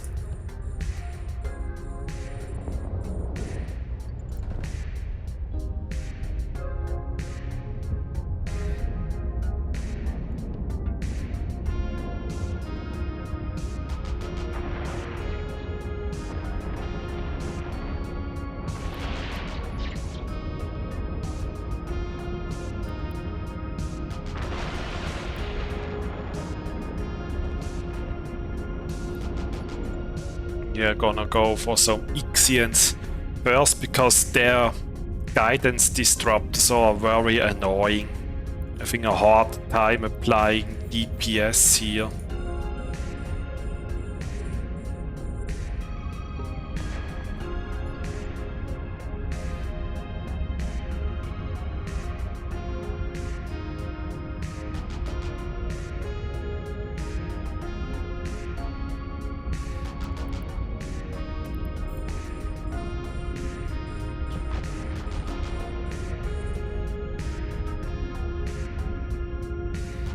Hugs for all.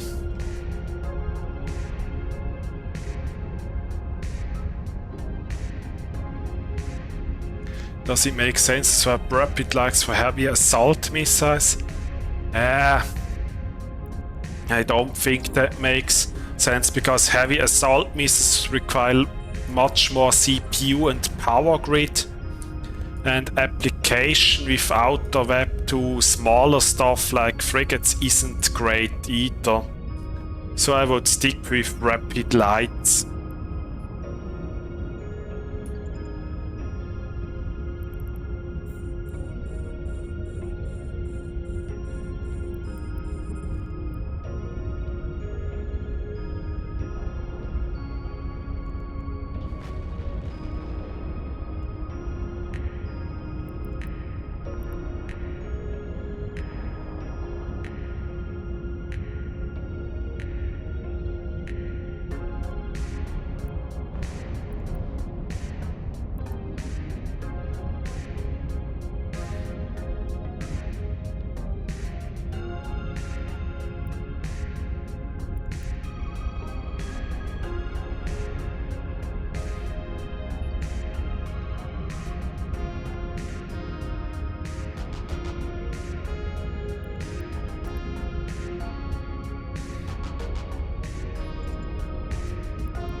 I usually have for the bulk close my eyes and shoot everything in no particular order. That is a big problem, I think. There's a method of the madness, I have to learn that.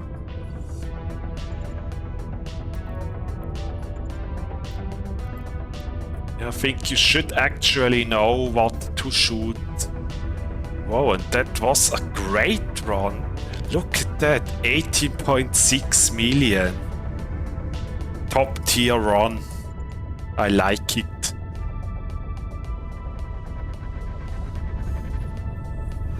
So final chance to enter this raffle. Draw will happen once I'm docked up in the station.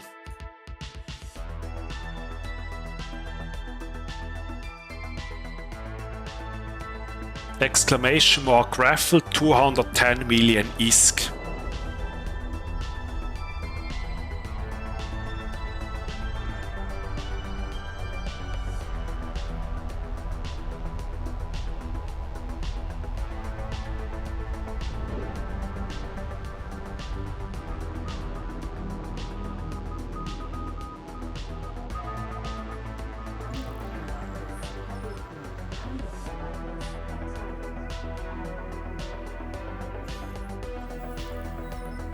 Let's drop the loot. The great loot. And now we're gonna close the raffle and pick the winner. Berti Lacresson, congratulations.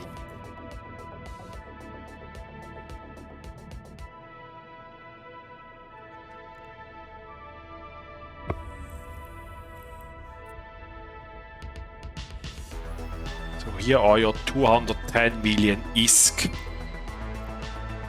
And we're gonna go into the next abyss, I think.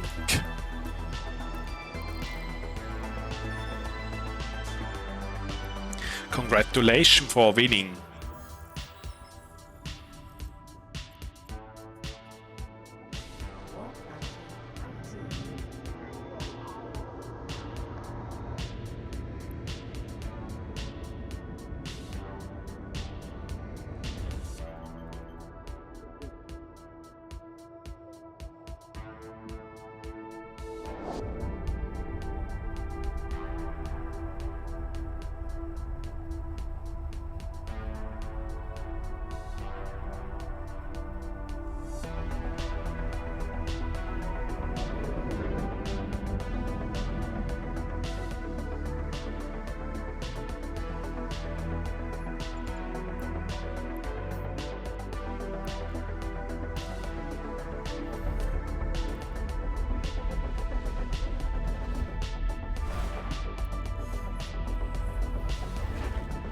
We got Sancha. That's actually the room where we have to use Mjolnir missiles.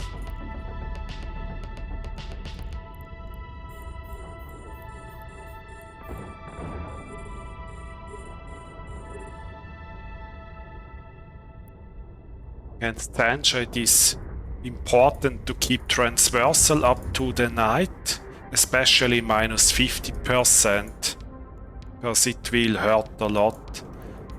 Oh, and there are so many tracking disruptors here. I think I will also get into the blue cloud here, so that I have an easier time doing damage to those frigates.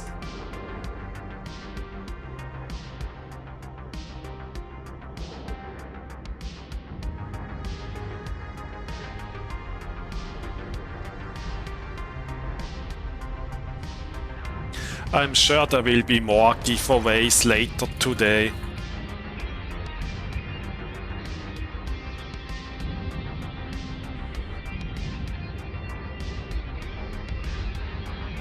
Damn, not even 100 damage.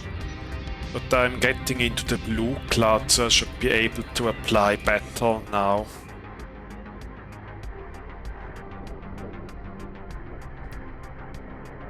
Yeah, but luckily it's a minus 70%, so they aren't doing a lot of damage anyway, so just blapping them inside the blue cloud.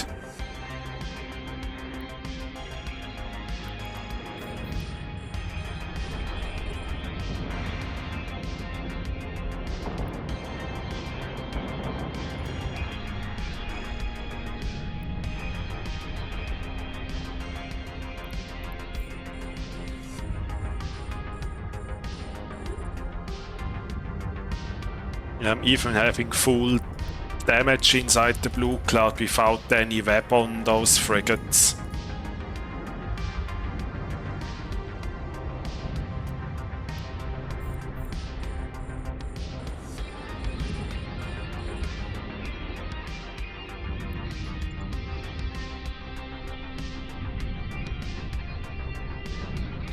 Yeah, in most rooms, but not all. Like against marshals or Karen Overmind, you don't really want to be inside a blue cloud.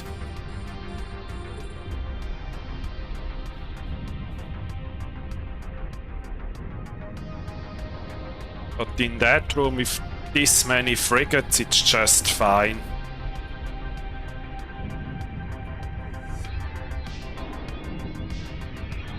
I still hadn't had to use my armor repair yet. Still at half shields.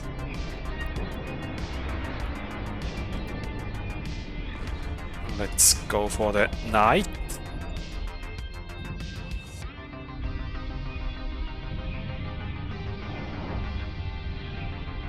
Yeah, that's true. Against battleships you do not want to be inside a blue cloud.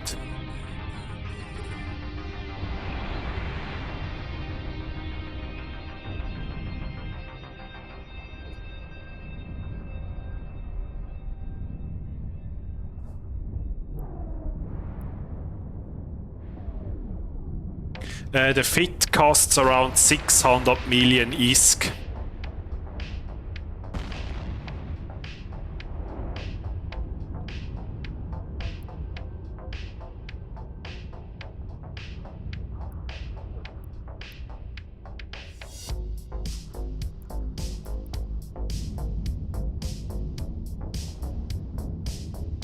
How much is the fish? I said 600 million.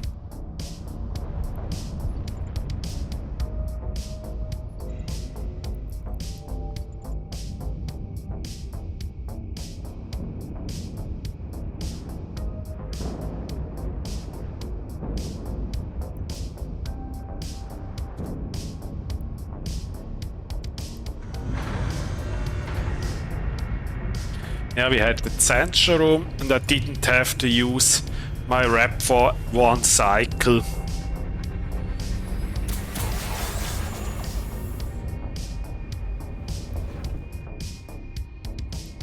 And we got drone frigates.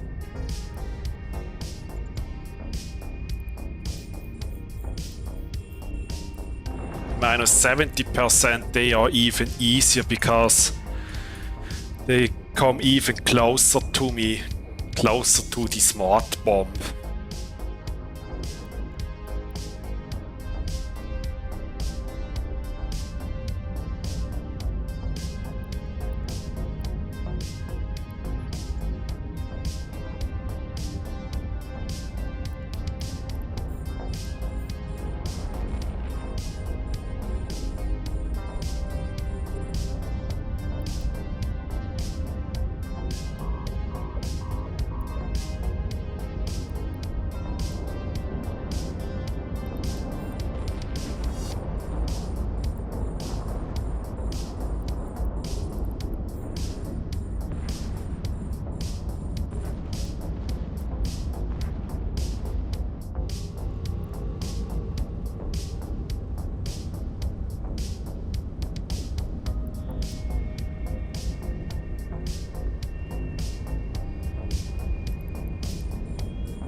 Yeah, and with that it's just as satisfying.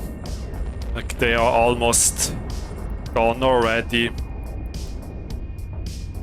That's also because the suppressor does some damage to them as well.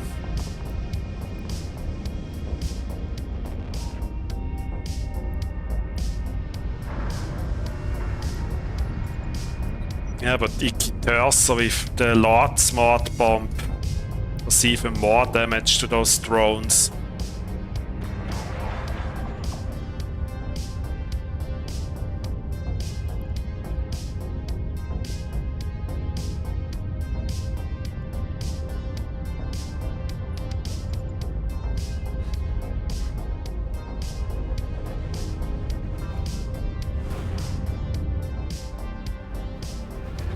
And we got sleepers.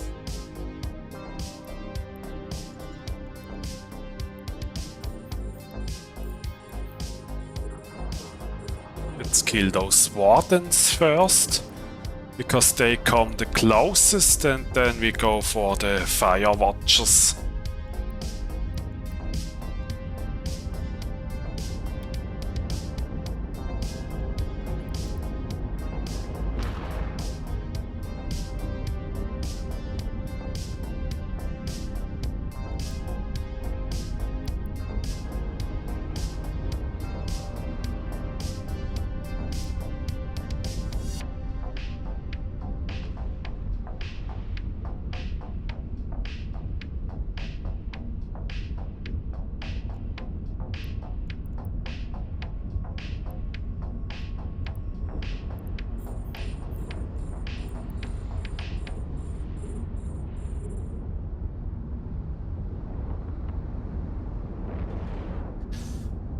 So once the fire watchers are gone, I try to grab that pre-server before it burns away too far.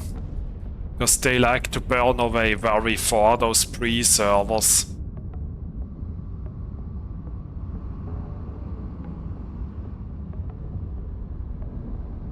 Let's try if I can hit it from that range, but I should be able to.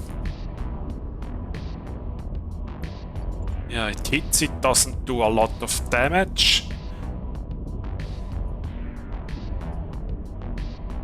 It's always so annoying that those logistic frigates pull this much range.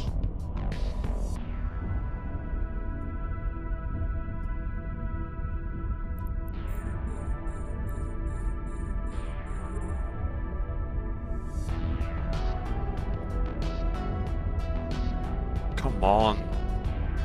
Can't be this tanky. Hello, Hathor.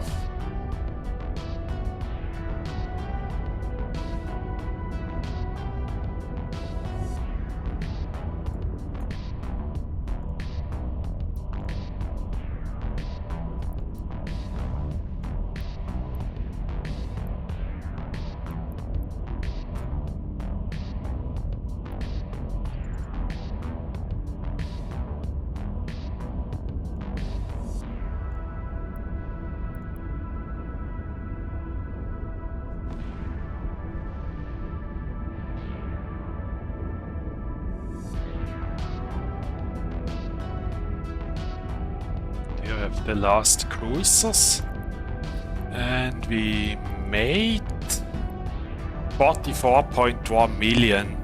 Not bad, I would say. One of them is shooting my drones. I don't like that. I will just pull it.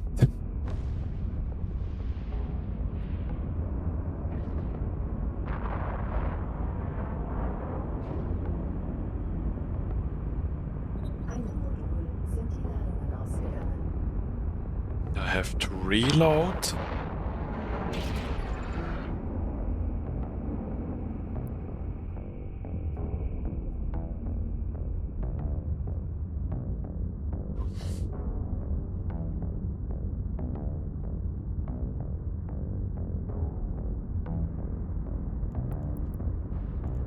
The last cruiser.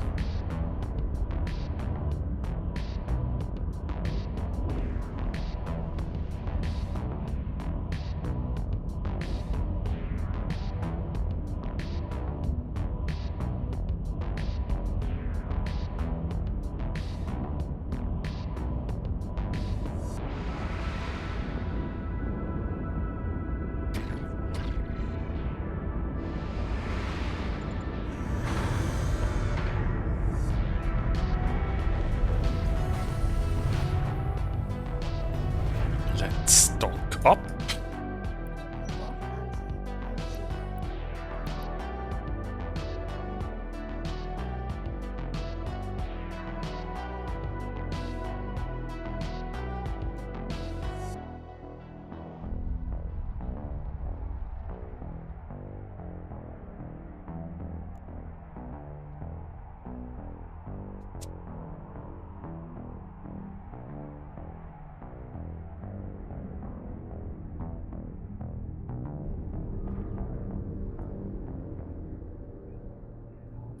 Andockerlaubnis erbeten.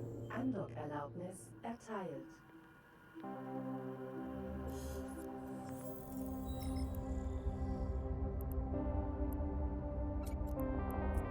It was actually the best run I had so far today. 44 million. Let's take some more ammunition. And then we're going back into the next site.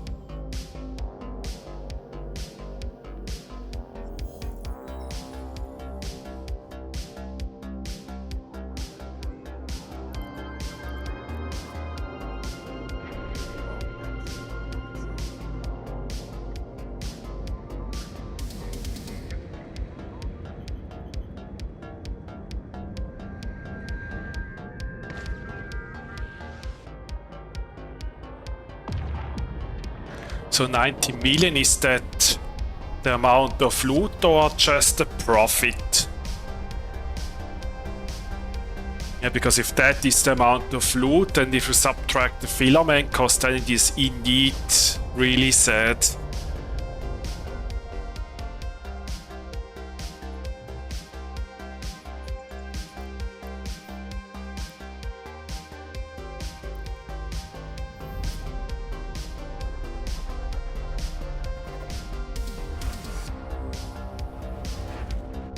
We got Ephialtes, but the minus 70%, that's great.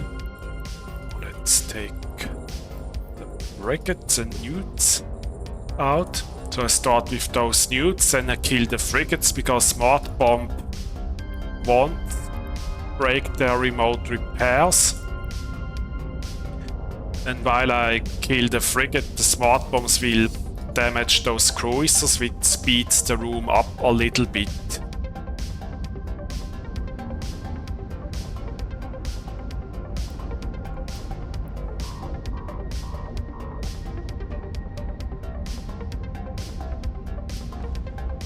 Yeah, but maybe once you get that glory unstable muter plasmid, and then it can be a really lucky day.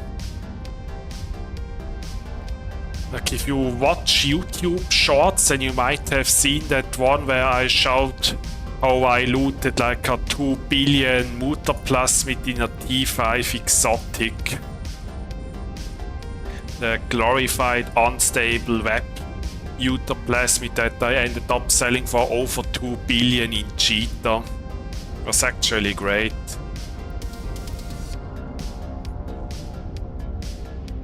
Yeah, those glories are almost as much worth as those capital muter plasmids, and glories are far more common than capital muters.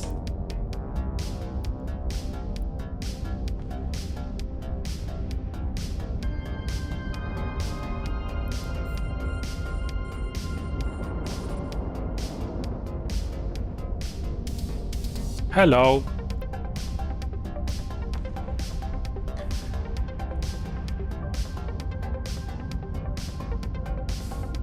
By the way, is your name right like Hebib or never if it's Cyrillic?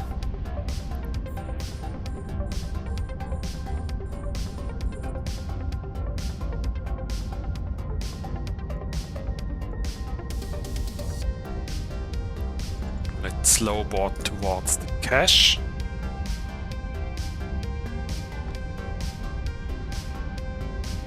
Ah, okay. Yeah, it was always wondering about that, which of those two.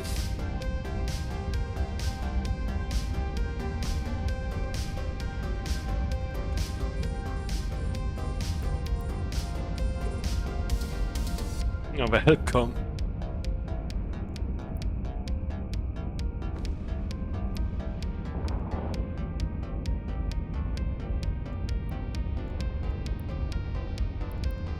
Abyss drops a strange rate in T66 get an unstable large armor multiplier, and in next 10 runs got also shield.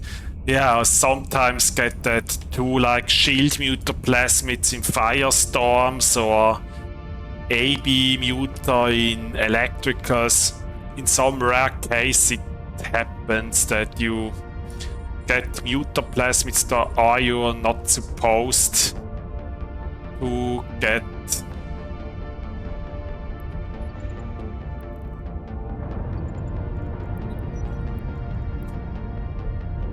You first English speaker who ask.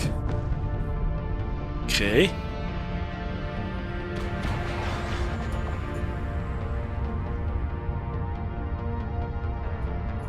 Yeah, those armor meter, I think those are glorified, assume. Yeah, because they can be worth a lot, like the armor repairs and so on. But the jackpot in Firestorm will be the glorified unstable large armor plate, which I think is selling for like 3 billion or something.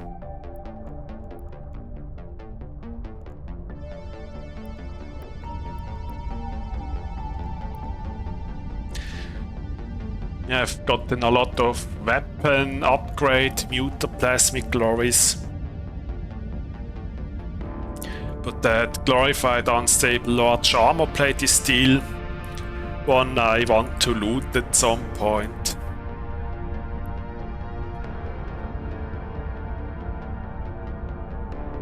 Yeah, but from the glorified, only the unstable ones are worth. The Gravid and Decayed aren't really worth, because the stats from the Decayed are just the mean between the standard Decayed and Gravid, and for the glorified Gravid is just the mean between normal gravity than the unstable. I think it would have made a little bit more sense if the glorified decayed would have been around the same sets as the normal unstable, and then glorified gravity and unstable would be significantly better.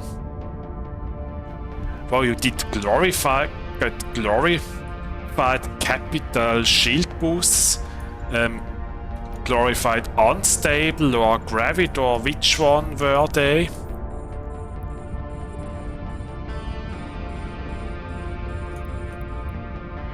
The glorified unstable capital shield booster. I think that should be worth way more than 4 billion, because the standard unstable capital shield booster already sells for like 8 to 10 billion or something. So the glorified unstable capital shield booster, was standard, yeah, that makes sense. Because I haven't seen any glorified unstable capital muters being sold on the market so far, just decayed and maybe 1 or 2 gravity.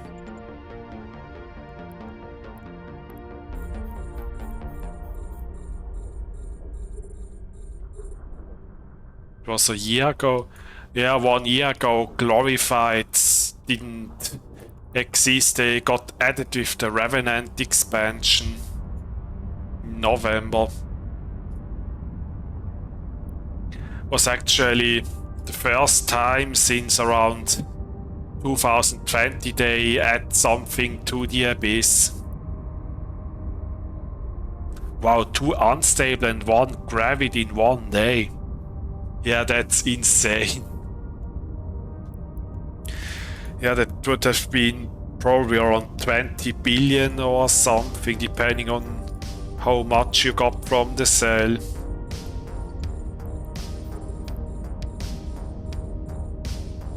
Time to do a hood shopping run for Dark Serb.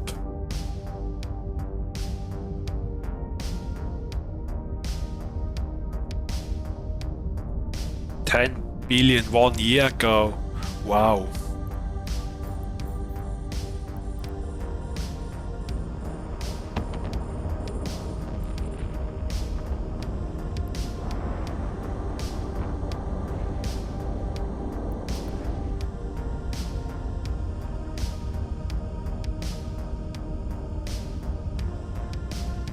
Yeah, also never saw glorified unstable capital muter plasmids.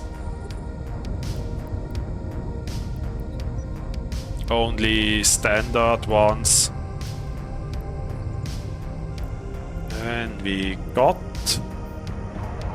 30.1 million. Wow. I would say I do 1 more run and then we gonna do a quick break and a raffle in that time.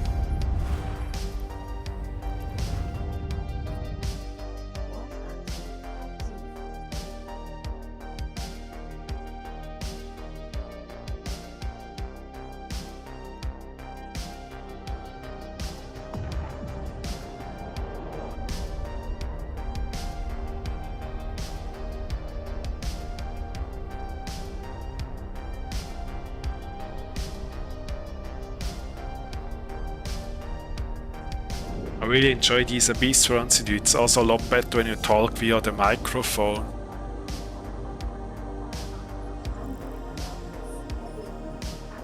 Nice to hear.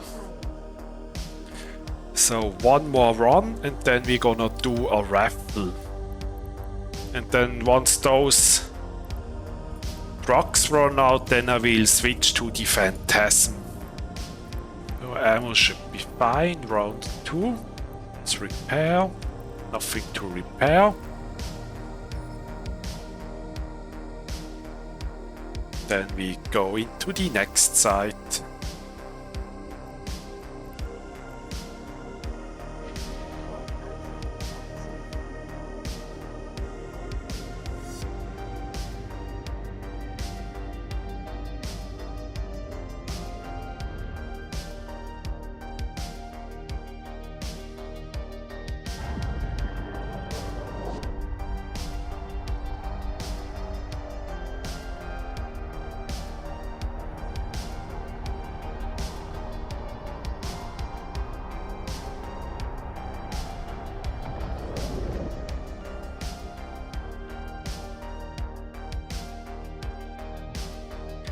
I love when you've got the mic because you mentioned what you are thinking when a hard room comes up, and it's great to help people know what to watch out for. Yeah, that's why I'm doing that stream with the mic, so that I can talk to things like that. And we got Villa Wetmax minus 50. Oh, let's get to that medium. Because the Villa Wetmax, they use drones. And most of the damage comes from their drones. So with the smart bomb and the suppressor, we can kill the drones and remove a great chunk from their DPS.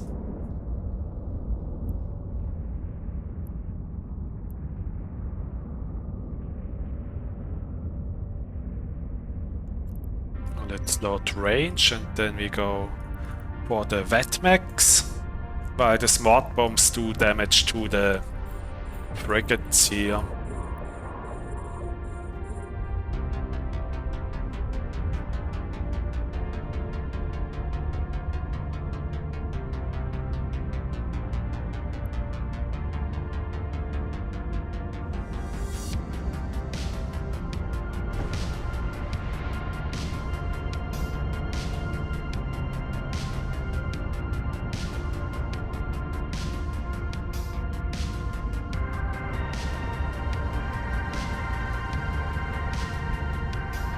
First Wetmax down, and he's out of range, but he should be back in web range very quickly. Let's put webs on him, that they do more damage to him.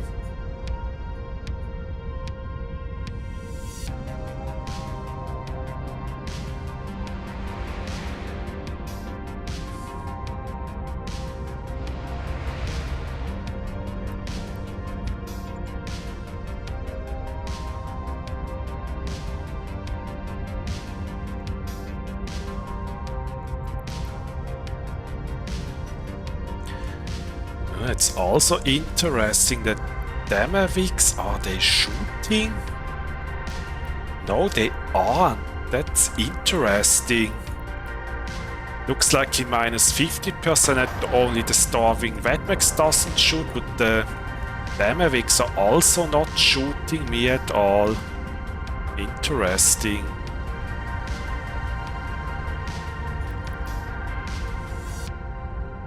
Yeah, interesting things happening in the Abyss.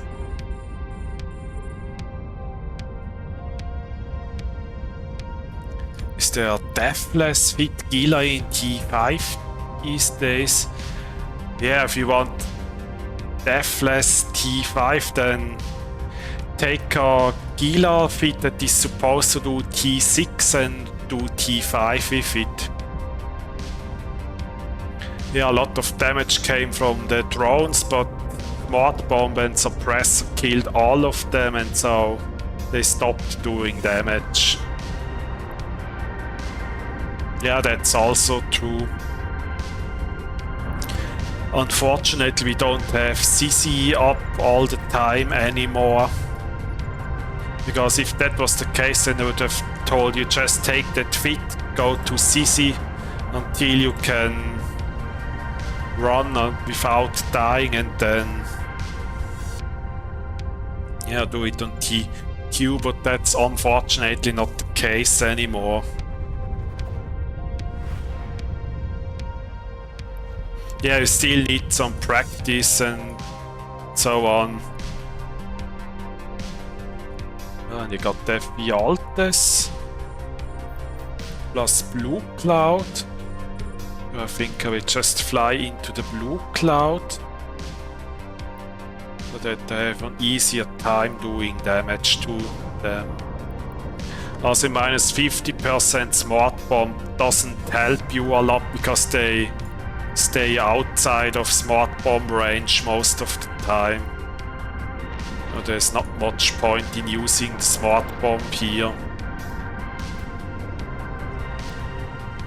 Except for that one Drifter Cruiser.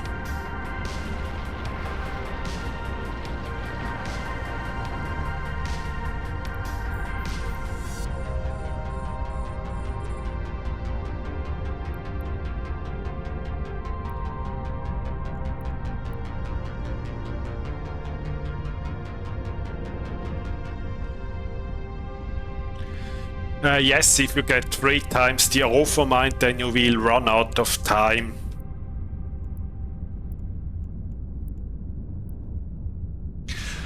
But each room has about a 1 to 18 chance of happening, so the chance of getting 3 overminds is probably around like 1 in 6,000 filaments or something like that. Don't know the exact number, but just take 1 divided by 18 to the power of 3 and you get the probability of triple overmind room.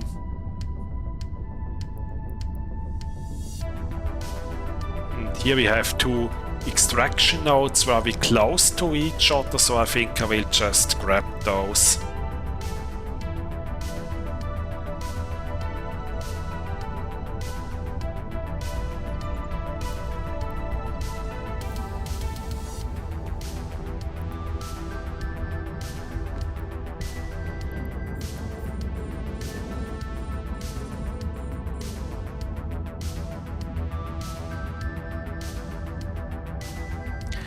Yeah, if you use a new weapon system, you first have to learn how to use it properly before you go into high tier abyssals.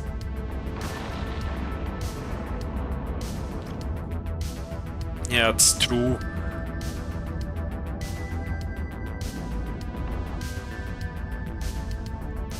Yeah, that's what you do with the Stormbringer, because going for extraction nodes just eats up too much time, and which just completely destroys the purpose of the Stormbringer.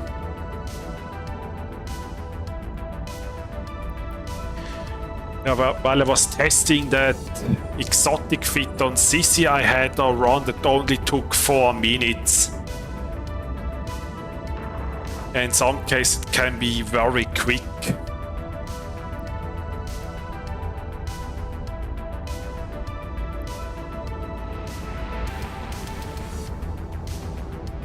Yeah, they have become expensive. Yeah, I think T3 is a good place to start to learn. But jumping straight into T5 or T6 with a new fit you never used before is never a good idea. And it's probably also one of the most common reasons why people die in the Abyss. Because they take a new fit they just saw on YouTube or whatever, and then they jump straight into T6 with it and, well, see what happens. If you use a new fit, start always in like T3 to get used to it. Oh, I love when I loot T6 electrical or dark filament in my TVs. Yeah, they add some really nice ISK to the loot.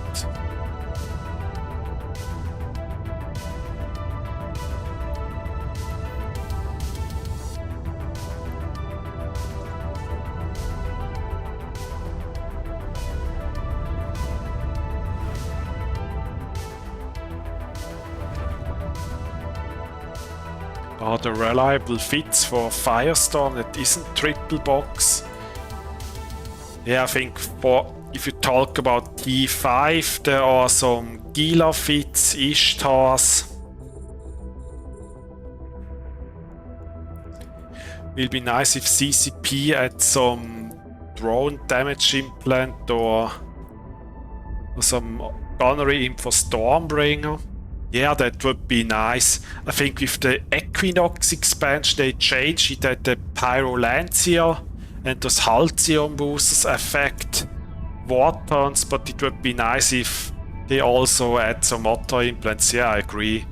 T6, I don't know, but maybe some very expensive Ishtar or Gila could do it.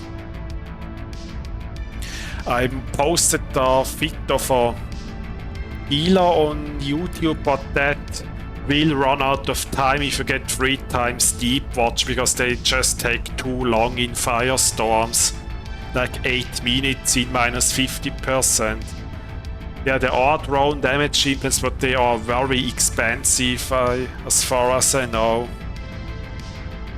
I think those Goliath things. Yeah, and you can Abyssal your watch, and that's true.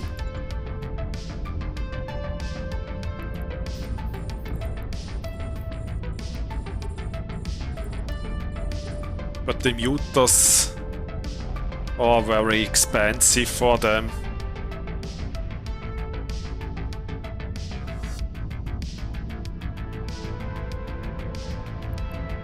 Yeah, that's true, 3 times FE Altus.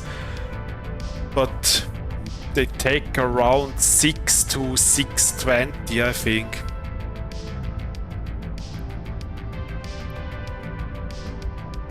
Yeah, maybe Decade can work. But yeah, CPU on Stormbringer isn't great at all. I think it would be cool if CCP actually buff the fitting of the Stormbringer. Because there's also something interesting I want to show you. Now if you go to fitting, Stormbringer has 970 megawatt power grid. If you look at the medium watt projector, it uses 1007 power grid. That would mean if you do not have any power grid skills, it would not be possible to fit the medium watt project Stormbringer if you do not have power grid management or advanced weapon upgrades trained. Yeah, that's really interesting how they balance that module.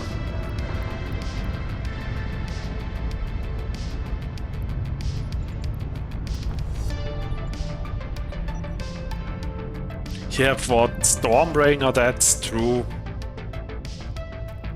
Is it also the case for the ship? There's 16,500 and the large one uses... Oh yeah, the large could also not fit to the Thunderchild, to 70,800, but the Thunderchild has 16.5k power grid. Yeah, that's really crazy wild stuff that you can't beat the weapon without skills.